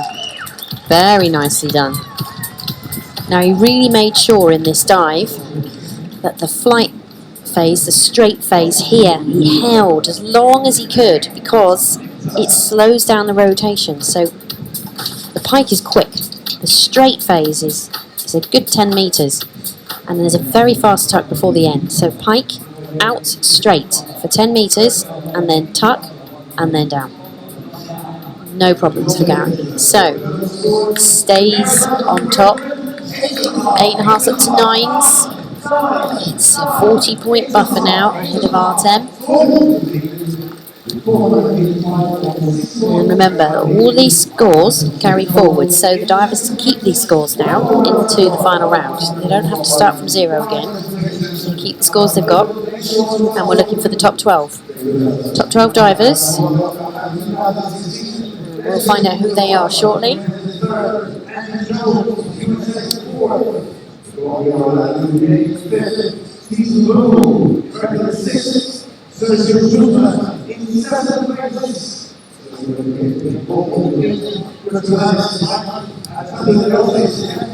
Cyril Udmeshkan from France there, looking pretty happy. That. Looks a little bit pleased with himself. That was a top 12 to make. Really tough. So we say goodbye at this point to 6 of those divers. And we again put them in reverse order. And now that they know who the top 12 is, they will make their preparations for their final dive, the final round. And then we will be able to crown our champion. So there's the top 6.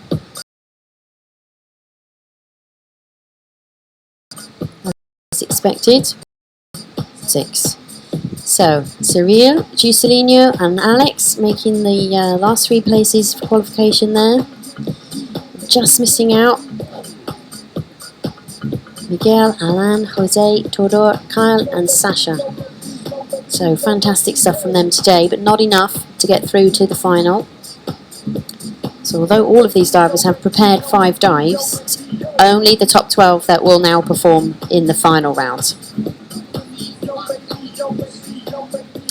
And we're about to hear from Jonathan Paredes. Well, Jonathan, you know, you're only in 3rd place right now. When I say only, I mean that's a great position to be in, just 1 point behind Artem Sorchenko. Does that put a lot of pressure on you coming into the final round? You know, does that make you more nervous? Yeah, you know, it's actually I felt a little bit sad, you know, for the last dive. I can make it better, but it doesn't work. But you know, at the end, it's going to be a good competition on the final, and we'll see how it goes with Artem and Gary. Gary, I think he already won. It's just like far of us. Yeah, I think sometimes he's not quite human, you know, so to speak. He's just so consistent, you know. So what have you got in store for us in the final round? What are we going to see? I'm going to make my easiest dive of my list, my front twist, triple front 1.5 twist, and I hope that it goes well and be on the podium. Very cool. So now what's your plans in the future? Are you going to try a new dive in terms of adding another twist or another somersault? What's your plan? Yeah, you know, the plan is still there. The plan is still there. I've been training in Mexico new dives that I really want to make. But you know, I came here with a silver medal. I didn't want to feel the pressure, so right now I'm okay, and it looks like it goes well for now. So we'll see for Red Bull. Well, it's always a pleasure watching you dive, Jonathan, and best of luck. Thank you, Joy. And interestingly enough, Jonathan has the lowest degree of difficulty of those top 6, so he's going to need every ounce of perfection, every ounce of concentration to be able to hold on to 3rd. And we're going to hear from Andy Jones now, who's in a strong position. He's in 4th, so he'll be chasing Jonathan.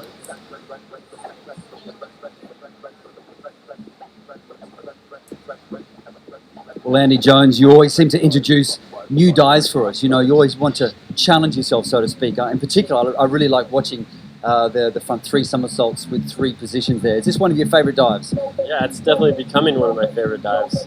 I just started doing it end of last season, and it's really coming around. It's working well for me, especially in like really nice conditions like we have today. So I'm extremely happy with it. Now, you seem to be really improving, you know, especially the last year. What things are you doing to actually making sure that you become a more competitive diver? Well, I've spent a lot of time at the pool. Before the last couple of years, I spent a lot of time just training at the show. I was working in Cirque du Soleil for a long time, and you know, I was doing lots and lots of numbers, but it wasn't as technical training as I wanted. So now I can really kind of focus on my takeoffs, and I still, you know, just really focus on ripping every dive, but all that takeoff work is paying off now. Yes, it is. I mean, you look so consistent with the entries. Is there something that you do to make sure that you get a good entry? I mean, what is your secret, so to speak? I try not to think about it. I tell people all the time, just don't think about it, and I don't know, it just sort of works. I look at the water, put my arms down at the last second. Usually it's clean enough. That's right. I think you just have to rely on the fact that your body will remember what to do, you know, let it react in its own way. That's right. That's what I'm going to do on this next dive. I'm sure you will. Best of luck. Awesome. Thanks. So Andy Jones in a very good position, coming into the last round in 4th. He's got a harder dive than Jonathan Paredes, so who knows what's going to happen. Artem Selchenko, interestingly enough, with the highest degree of difficulty, with an arm stand back 2.5 twists, and Blake Aldridge also with the highest degree of difficulty, 6.3, but a different dive, reverse double with 5 twists. So this is going to be a good last round. Again, the top 12, they're happy in the knowledge that they've qualified for next year's World Championships in Budapest. So Cyril from France, who was overjoyed to make this top 12. I don't think he was expecting it, but he's in. And he's on the platform and ready to go. So they've qualified for next year's World Championships, and now it's all about today's competition. This is the World Cup in high diving. And we need to crown the World Cup champion. At the moment, Gary Hunt has a stranglehold on the competition, but it is not over until it's over. And as we've seen in today's first round of competition, so 3rd round proper, a couple of divers coming unstuck and hurting themselves. So still, these divers need top concentration. Good luck to them for the final. And this is Cyril Umejkan from France. And this is an inward triple with a half twist.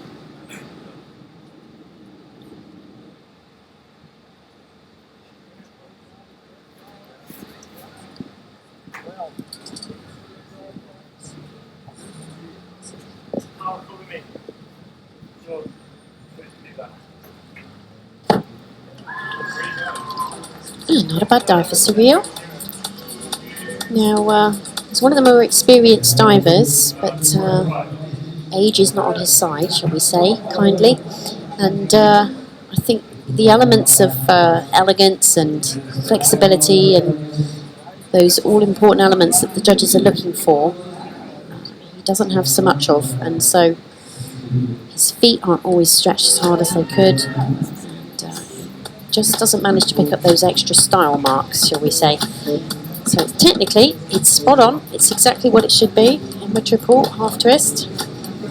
It's nice, it's safe, it's just 6s, 6.5s from the judges. So again, he's just losing those few points on form, really, on execution. So straight legs and pointed feet. So he's very pleased with his efforts today. He's qualified for the World Championships. And, looks like he will finish in 12th, but we'll wait and see. Next up from Brazil, Juscelino Jr. And he has the easiest dive of this round. This is the forward double with 1.5 twists. So you can really tell who the world-class divers are, because they have plenty of dives left at the end of their list with plenty of tariff. Juscelino just needs a few more new dives, a little bit harder degree of difficulty. He's a good diver. He just needs some more tariff now so he can start to get nearer the top 6.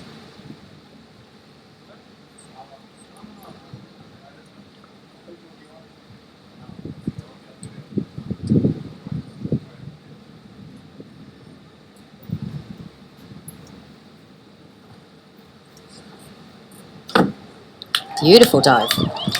Well, that's why he left that one till last. Very, very nice dive to finish. He's very happy with that. He knows he's nailed it. Well done to him. So, relatively simple. Single twist at the top. Nice flight phase. Hardly any splash on the bottom. For me, just needed to stretch his legs, point his toes a little bit more in the flight phase. Absolutely drills the finish, and that is that split second where you can affect the judges' minds. You can make them give you those extra couple of marks.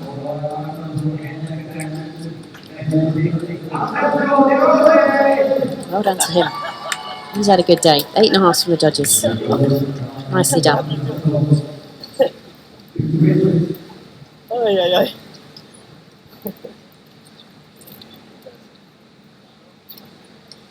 Alessandro De Rose from Italy. So this is a testing dive. This is the arm stand back 2.5 with 2 twists. There's an awful lot going on in this dive. As I said before, you need a lot of control and you need to show a balance at the top. So before you go, you have to actually stay there for a good second. That's good. He's done that. Very nicely done. Alex is one of the most improved divers on the circuit. I mean, from where he started a couple of years ago to where he is now, absolutely amazing. Really, really improved. And I think there's more room for twists in there and more difficulty. He's a good solid diver to start with, and to have the nerve to put an arm stand as your last dive shows that you are confident and you're looking to build for the future. This is a good dive. Well done to him. Excellent. 7.5, 8, 122.2 for a total of 503. He's very happy with that. He's had a very good week. He looked good in training and he's held it together. So well done. I think we'll see bigger and better things from him in the future. Next diver is Poland's Chris Kalanas. He's a regular on the cliff diving World Series circuit. So you will see him this year. Diving on your televisions in a number of great locations around the world. Just for today, he's concentrating on this. This is his forward 4 somersaults, half twist.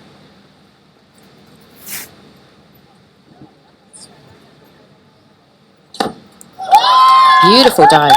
Very, very nice. And you can see he took a couple of steps back there. So he had a half a run up, if you like. And he just used the run up to gain a little bit more momentum. A little bit more jump on the start. He didn't need any more jump. He completed the dive really comfortably. There. 1, 2, 3.5, and a Barani. Very nice looking dive. It does make you wonder if he can do the quint half, 5 somersaults half twist.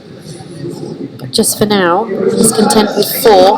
And when you're scoring 8.5s up to 9 on that one, perhaps that's all he needs for the time being. 523.65. It's a fabulous day of diving from Chris.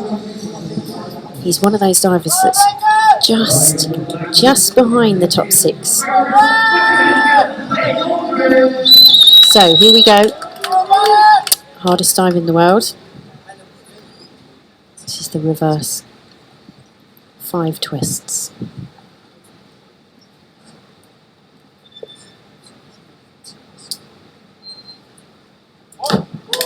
Well done to Blake. Now this is a dive that he's been trying for a couple seasons. I spoke to him before this competition and he had not done this dive. He's done the preparation for it. He's mentally prepared. He's done the lead-ups. I think he's quite pleased with that. He had no idea what was going to happen today because the injury to his leg has just stopped him from overtraining. He is the twisting master. There you go. 5 twists. So 4.5 twists up the top. Here we go. 1, 2, 3, 4.5. And then the Barani on the end. Great entry. Very, very nice. Look at that for a score. 157.5. 8.5s. This is a dive that he knows he can do. And he's just spent the last couple of seasons preparing it and getting it ready. And for a guy that didn't know how that was going to go today, I'd say that was a bit of a result. Well done to him. Thank you, man. It's all about the personal battles sometimes in high diving. Good job, Blake. So now we have the master of the backspin. So this is Sergio Guzman from Mexico, and he loves back and reverse rotations. So far I've seen him do 1/2 a twist. So twisting is not his favourite skill. Somersaulting definitely is, and this is reverse 4 somersaults.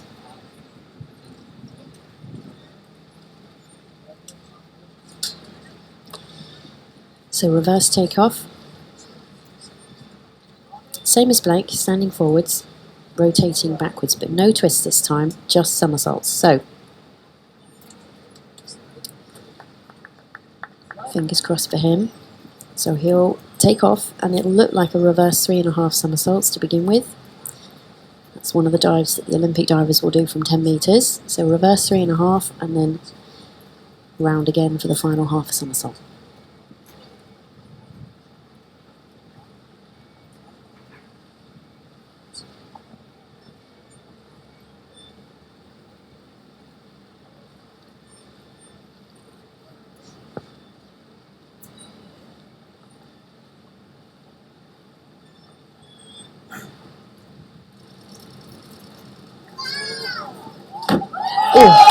And he did very, very well. He had, uncharacteristically for him, problems on the takeoff. He jumped a long way forwards. All the divers sat down here, gasped, because he gave himself a really difficult task. And because he's so good, he's got such good spatial awareness, he knew he'd made an error. He knew he had to hold on to the tuck a little bit longer, which he did. He kicked to the sky and still controlled the entry. To make those decisions whilst spinning and rotating that high in the air is absolutely amazing. Good job for him, because ultimately if you get it wrong, it hurts. So not only is he happy that he got some good scores, he's relieved as well. Well done to him. Great diving from Sergio. Okay, so we're into the top 6 now, and it's Steve LeBou from the USA. Now, see if you can count these somersaults and twists. This is a back triple, 4 twists.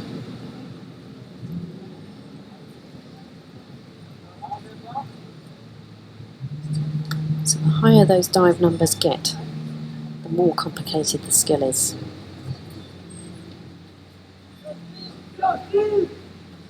Ideally suited to multiple somersaults because he's short which means he basically spins faster.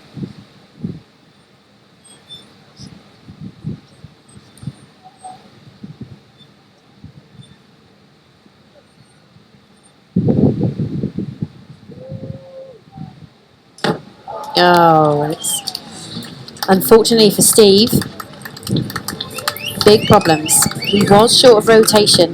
I actually think he'd have been all right. He didn't need to lift his arms at the end, but he did. If he didn't catch it fast speed, we'll see if we can see it slow. He feels like he's short of rotation, and he lifts his arms up on entry. So he's too stuck here. And because, we should see it here, because he's short of rotation, it's instinctive to lift your arms. And because he'd rather not risk injury by landing short,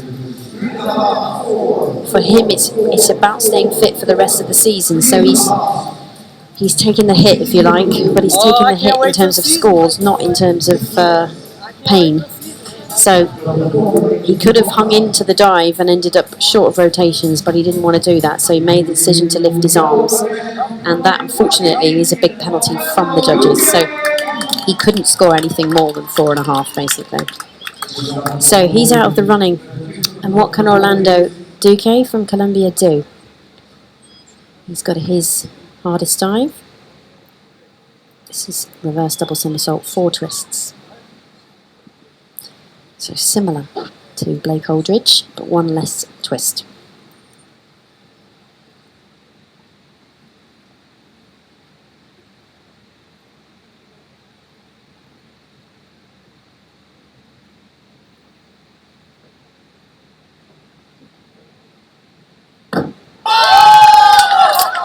And showing all of his experience there on that one.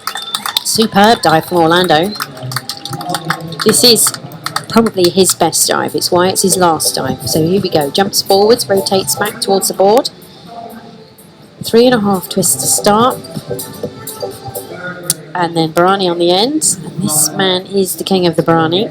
He knows exactly how to get that clean finish. This is what some of the divers here are lacking, just that ability to understand how to work the Barani. So 8.5s up to 9s for Orlando. For me, just a little bit of loss of form in his feet and ankles in the twist, which is why he's dropping down to 8.5s. Still, it's enough to go ahead of Blake. And puts pressure on this gentleman, Andy Jones from the USA. He has slightly less tariff than Orlando. This is a forward triple with 2.5 twists, so easier. So he's got to absolutely nail it.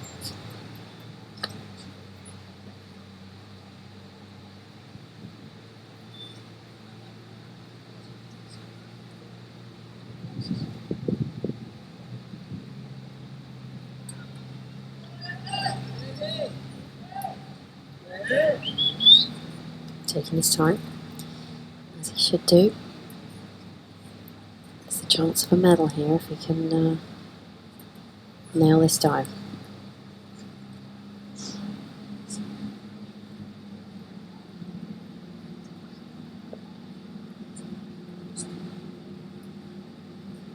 And it's a very, very good dive. Perhaps a touch short of rotation on the ends. It's a very stylish looking dive. It shows all of the elements, all of the phases of the dive are good.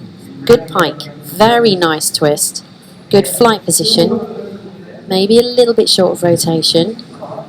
He kept the splash down. He's done a good job of that.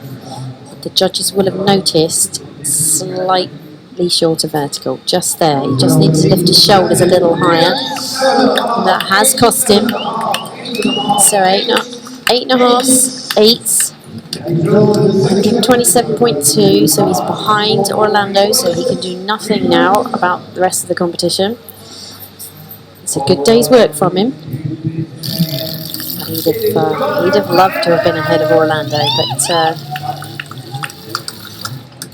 let's see what these remaining divers can do. This is Jonathan Paredes from Mexico. One of the easiest dives we'll see, forward triple with 1.5 twists. Just going through some mental preparation.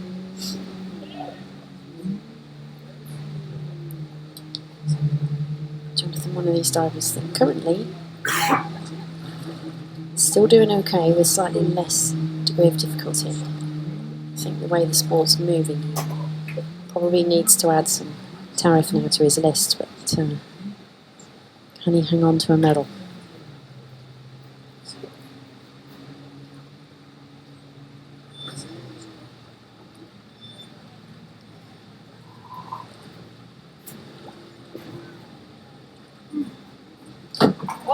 It's a beautiful dive. Slightly less tariff gives him the advantage of being able to concentrate on that finish. So he's finished the dive really high in the air. He's a happy guy. So here's the phases. Single twist, repike, beautiful extension, great entry. Jonathan is very tidy, very smart looking diver. Much more elegant than some of these guys, so he will benefit from the extra half point, 1 point from the judges each time. And has he done enough? Yes, he has. There's 9s from the judges. 132.3, and he just edges 6 points ahead of Orlando. So Orlando did as much as he could do, but this man knows how to nail those entries. He thinks he's third. It's not over yet. And I say it's not over yet because this next dive carries tariff. It's 6.3. It's an arm stand back, 2.5 somersaults, 2.5 twists, and it's a blind entry. This guy doesn't know how to take life easy. He knows that the blind entry is a risk, but if he gets it in, he has the potential to win. It's all about the end of this dive.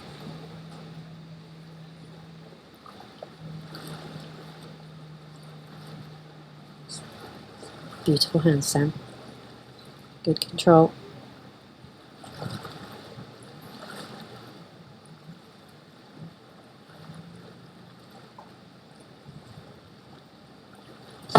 Oh, and it's a disaster. And he's okay. He's annoyed, but he's okay. And for me, beautiful control on the start. He just didn't go after it hard enough.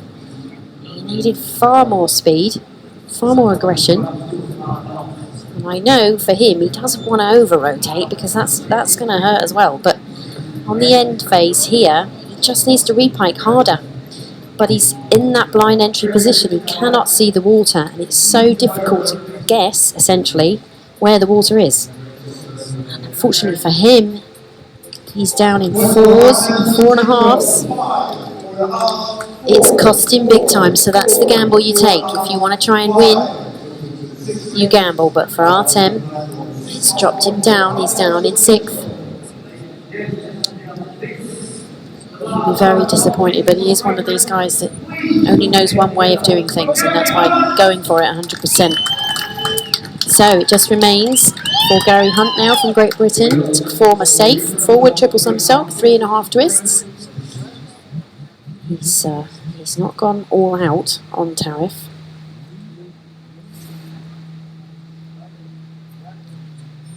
It's one of the dives that he's created, invented, if you like, with a running takeoff to give himself a little bit more momentum.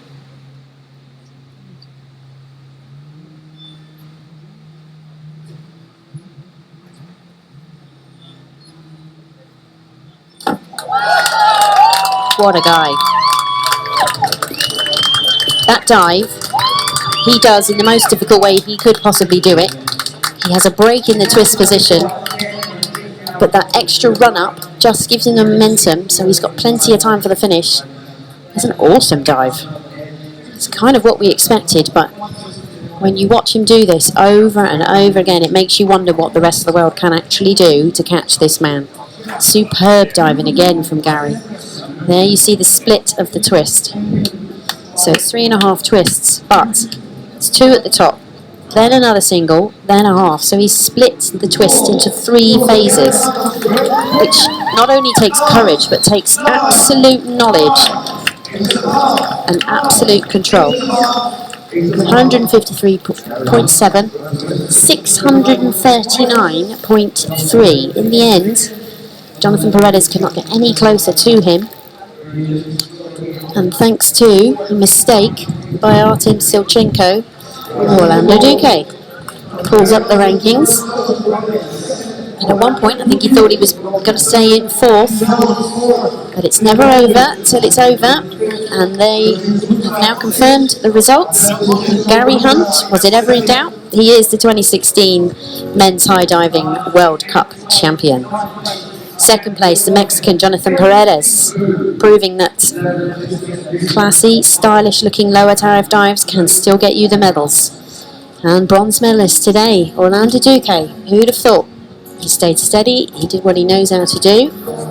He thought perhaps he was out of the medals today and has ended up with bronze. Fantastic for him. Fantastic for him. And you won't mind me saying he's 41 now and he's still at the top of his game, so he's super happy. Yep, that's a very good day's work there. We will be presenting those medals very shortly, as we're watching the divers congratulate each other. This is a big diving family. Everyone takes care of each other, and everyone cares how everyone is. And we've seen some amazing diving here today. We've seen how the sport gets very, very tough. We've seen some injuries, and we always knew we might see some of those, because it is the toughest of the tough that survive these competitions. So we'll go for Suli there. Happy for Mexico. Jonathan Paredes is Mexican. Today we won't see the Mexican flag, we will see the FINA flag. So representing FINA here. And we will also see the Colombian flag and of course the Union Jack at the top.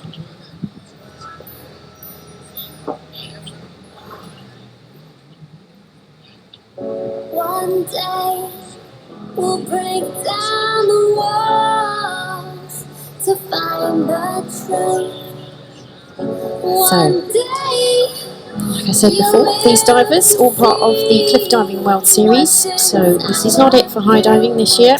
All those divers that you've seen today have the possibility of competing in the World Series. There are wildcard entries for divers that have done very well today. No doubt we'll see some of those with a wildcard entry for the World Series. And some of the more established names will also be competing. That starts in June. And you can follow their progress on the television and of course on the websites available. So you can keep an eye on how your favourites are doing.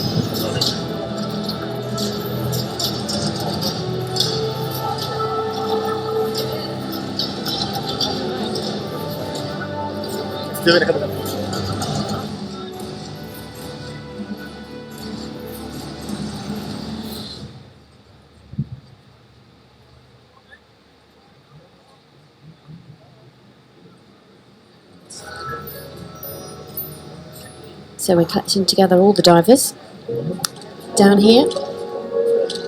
All the divers in that final will receive prize money. More importantly, first of all, we'll have that medal ceremony. And I think we're going to hear Orlando Duque's thoughts on his afternoon's work. Well, Orlando Duque really shows that consistency counts. I mean, we saw a lot of young divers trying difficult dives here. I mean, is this your strategy all the way through your diving career, is just to do good dives and execute them well? Yeah, that's been my strategy from day one. Unless you're hitting the water in the correct position, you're going to get penalized. The judges are very strict. I'm going for quality. That's been my strategy all my career. It keeps working year after year, you know.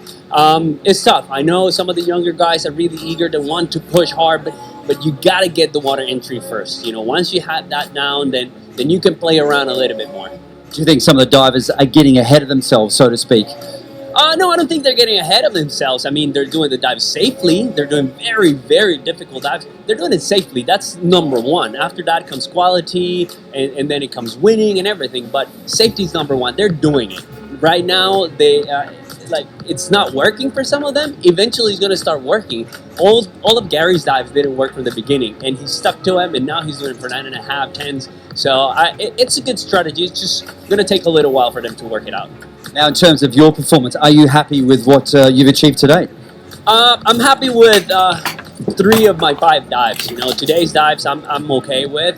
The first day, I think I was still too tired. I arrived a little late, but you know, I pulled through and it worked out. I mean, 3rd place. Watching the dives practice, you couldn't think that 3rd place is possible, and now I'm here. So I'm really happy. Orlando, I always love watching you dive, and I can't wait to see what's in store for the rest of the season. Thank you very much. So wise words there from Orlando. A lot of these dives still in preparation. This is the early part of the season, and not all the preparations have been completed. These divers will go away now and spend the next few months putting in more preparations, ready for the rest of the year.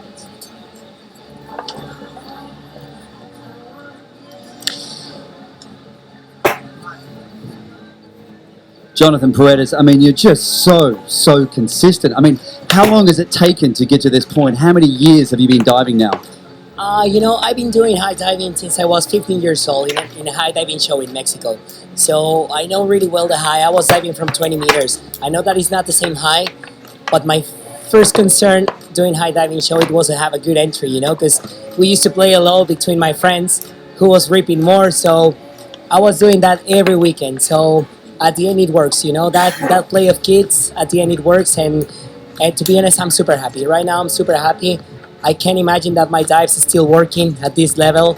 I'm just super happy as well for all the guys. They are doing pretty well, and this makes me feel more happy because the level is really high. Now, we all came from conventional diving. I mean, how do you get to that point where you go from conventional diving and make that leap to these 27-meter platforms? You know, in my personal opinion, I was doing diving, and then I never get support from my federation. I never have a good result in Mexico.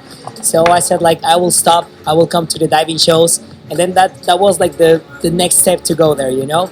And then 2011, when they invited me to do a competition, my first high diving competition, I did it great. So and now I'm here. Jonathan, you're doing an incredible job, and best of luck for the rest of the season. Thank you, Jay. Thank you. So interesting to hear there, Jonathan Paredes, like a lot of these divers, came from show diving, was a diver as a junior, and then went to show diving. You don't have to go through that pathway. There's many different ways: gymnastics, trampolining, acrobatics. There's all manner of means to get into high diving. And we're going to hear now from the new champion, Gary Hunt.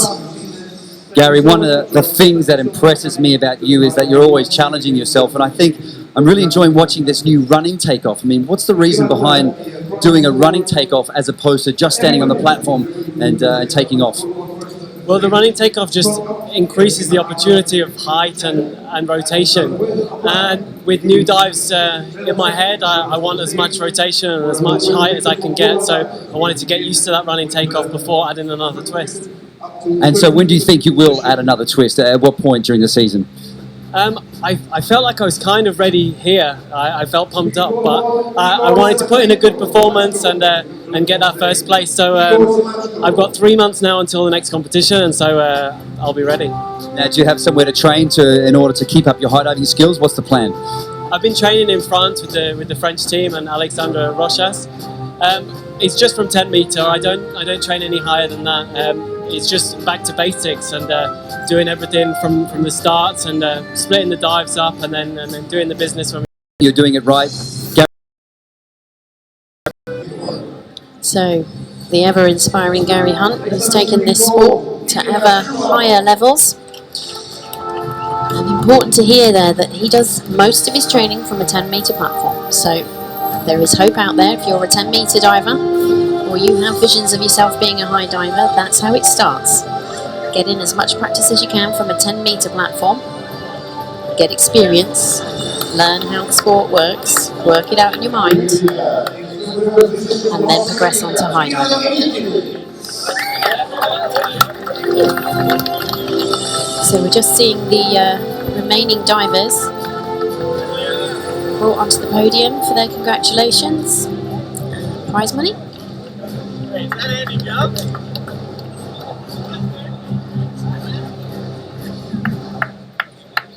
It's a big well done to them. It's an amazing effort wherever you finish in the standings. All of these divers, they all train just as hard as each other. They all put in the preparation. They all come here with the highest of hopes. It doesn't pay off for everybody, but the important factor is that they are improving slowly. They're learning. And, they'll come back fitter and stronger and more accurate next time.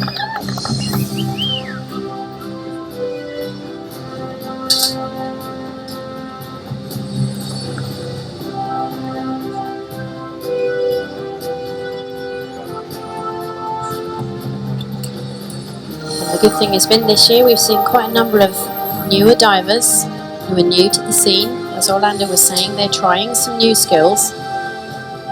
They don't yet have the experience to control the entries, and that will come.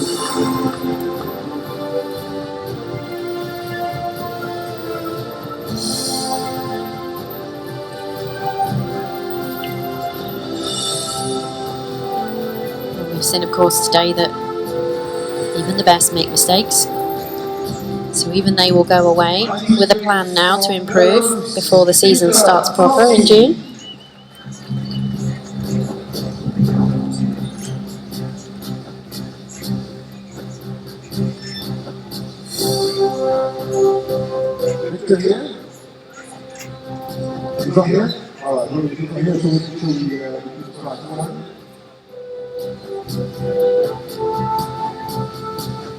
Next up, we have the Ukraine, Sasha Kutsenko.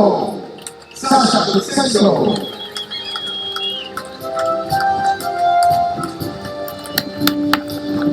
This is the first time the UAE have held a high diving event. They've done a fantastic job. And their task later on tomorrow will be to dismantle the huge diving tower just behind the podium there.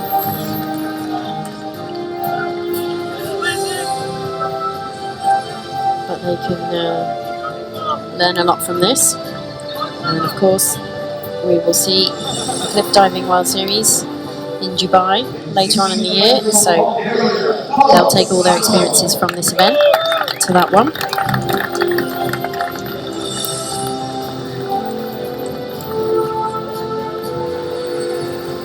Todor Spasov from Bulgaria.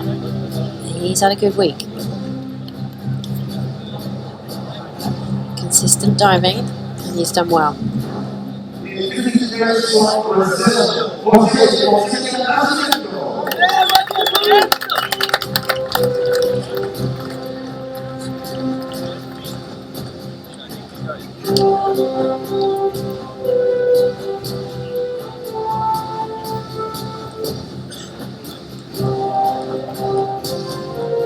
Most of these divers will go back to their day job, so to speak. A lot of them appear in diving shows, water shows, circus shows around the world. That's where they effectively do a lot of their training. It's not possible to dive from a 27-meter board every week. The injuries you'd get would just not work, so they all go away now, go back to their clubs or their jobs and work on their preparations for the season, as well as entertaining thousands and thousands of people every year.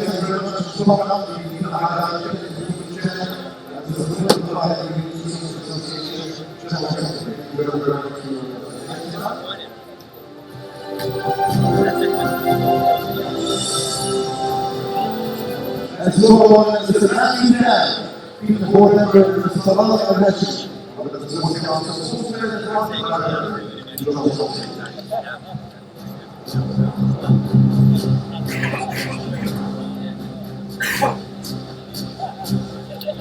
you know, top race from France.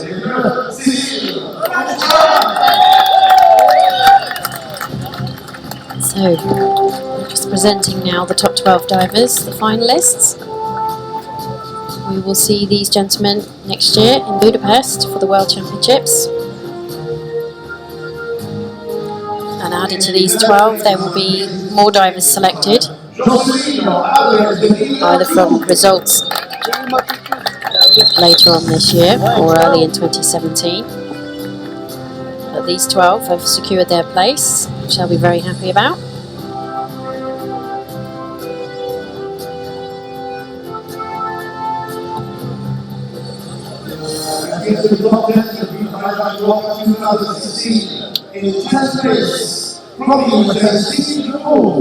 So the top 10 high divers in the world, and 10th was Steve Lebeau from the USA.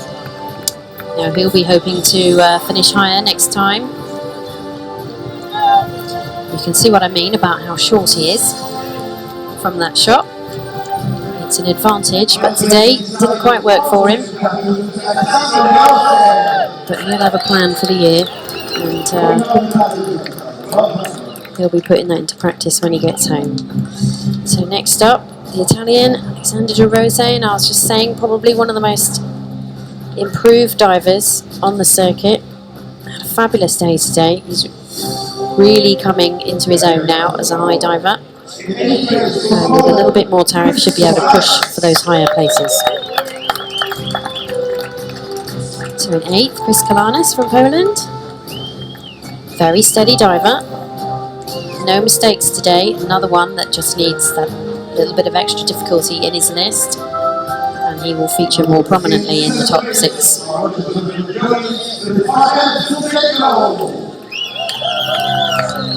And here he is, Artem Silchenko, who was lying in 2nd all the way through. Big mistake from him on the last dive. But it's a risk he's prepared to take, because he knows that one day he will land that dive. And that's his chance of winning. Today though, not enough, 7th place. Mexican Sergio Guzman. He's another diver that's improved a lot. Very good competition today. Another diver though that probably needs to add a little bit more difficulty, a few more twists to his repertoire.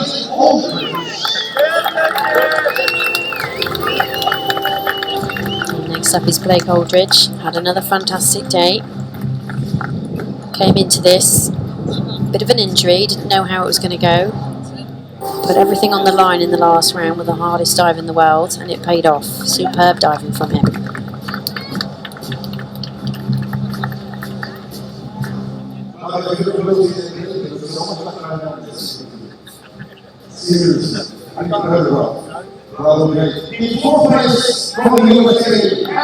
So just missing out on the podium this time from the USA, Andy Jones.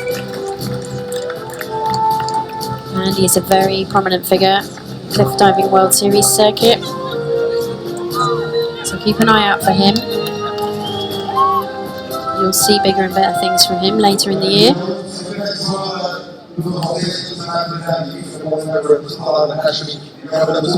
So that completes the presentations thus far, and we move on to the medal ceremony.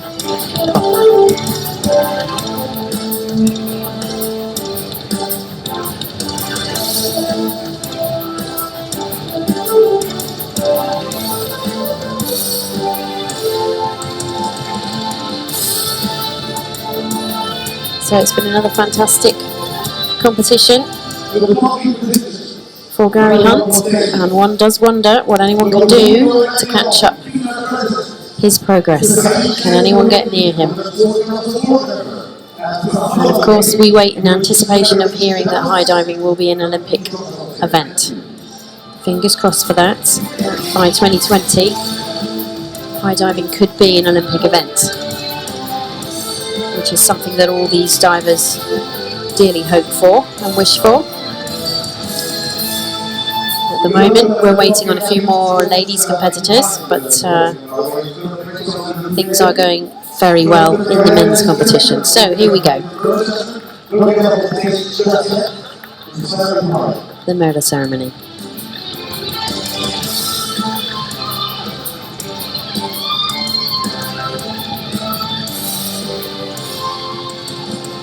Three best high divers in the world.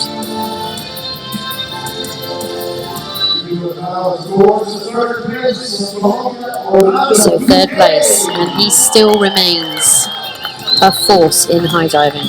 Orlando Duque from Colombia, probably the originator of the cliff diving as we know it today. One of the forerunners in this sport and still at the top of his game. It's absolutely amazing how he continues to push himself for better and better results. Well done to him.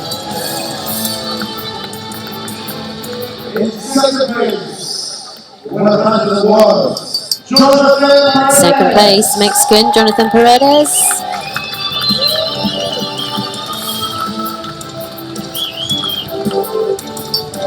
One of the younger divers here, but Mr. Perfection as they call him, and for a very good reason. He has nailed those entries. That's the reason why he will still end up on the podium time after time after time. He's found the winning formula.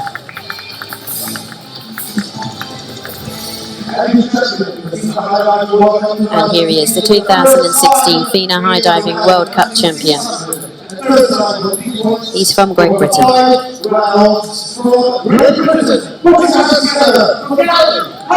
It's Gary Hunt.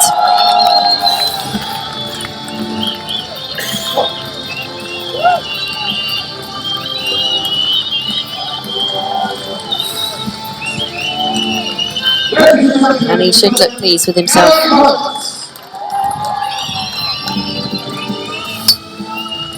Very hard-working guy. Very humble guy. Very respectful of everybody else. But knows exactly what he's doing. And can anyone get near him? Can anyone get to his standard? We'll have to wait and see. For today, though, he's the champion. He's the man they're all chasing.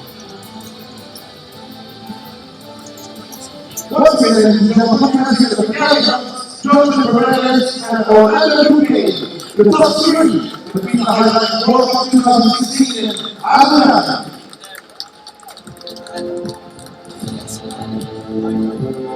Now the national anthem of the United Kingdom.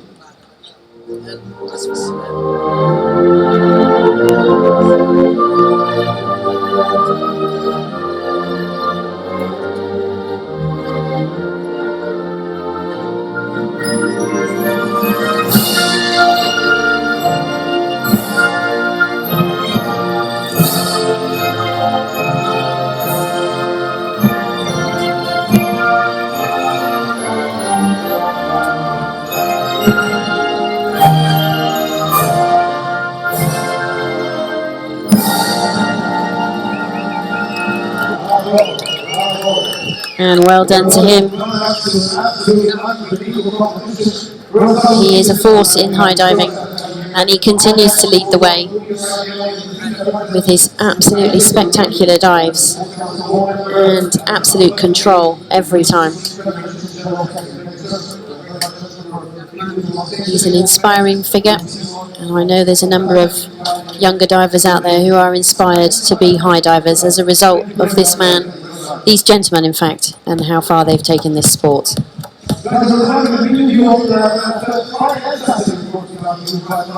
And they deserve every minute of their applause and their ceremony. Well done to them. So it remains for me to say thank you very much for joining me here in Abu Dhabi on the marina for this 2016 FINA High Diving World Cup, where we have crowned women's and men's champions. I hope you've been inspired by what you've seen today. And if you're not already following high diving, make sure you do. It's a fantastic sport. It's one of the FINA sports now, and things can only go up from this point onwards. So have a very good afternoon wherever you are in the world, and we'll see you back here for the next FINA competition. Good afternoon. We'll see you on Friday and Saturday for the triathlon. Until then, well done to our divers, and we'll see you again soon.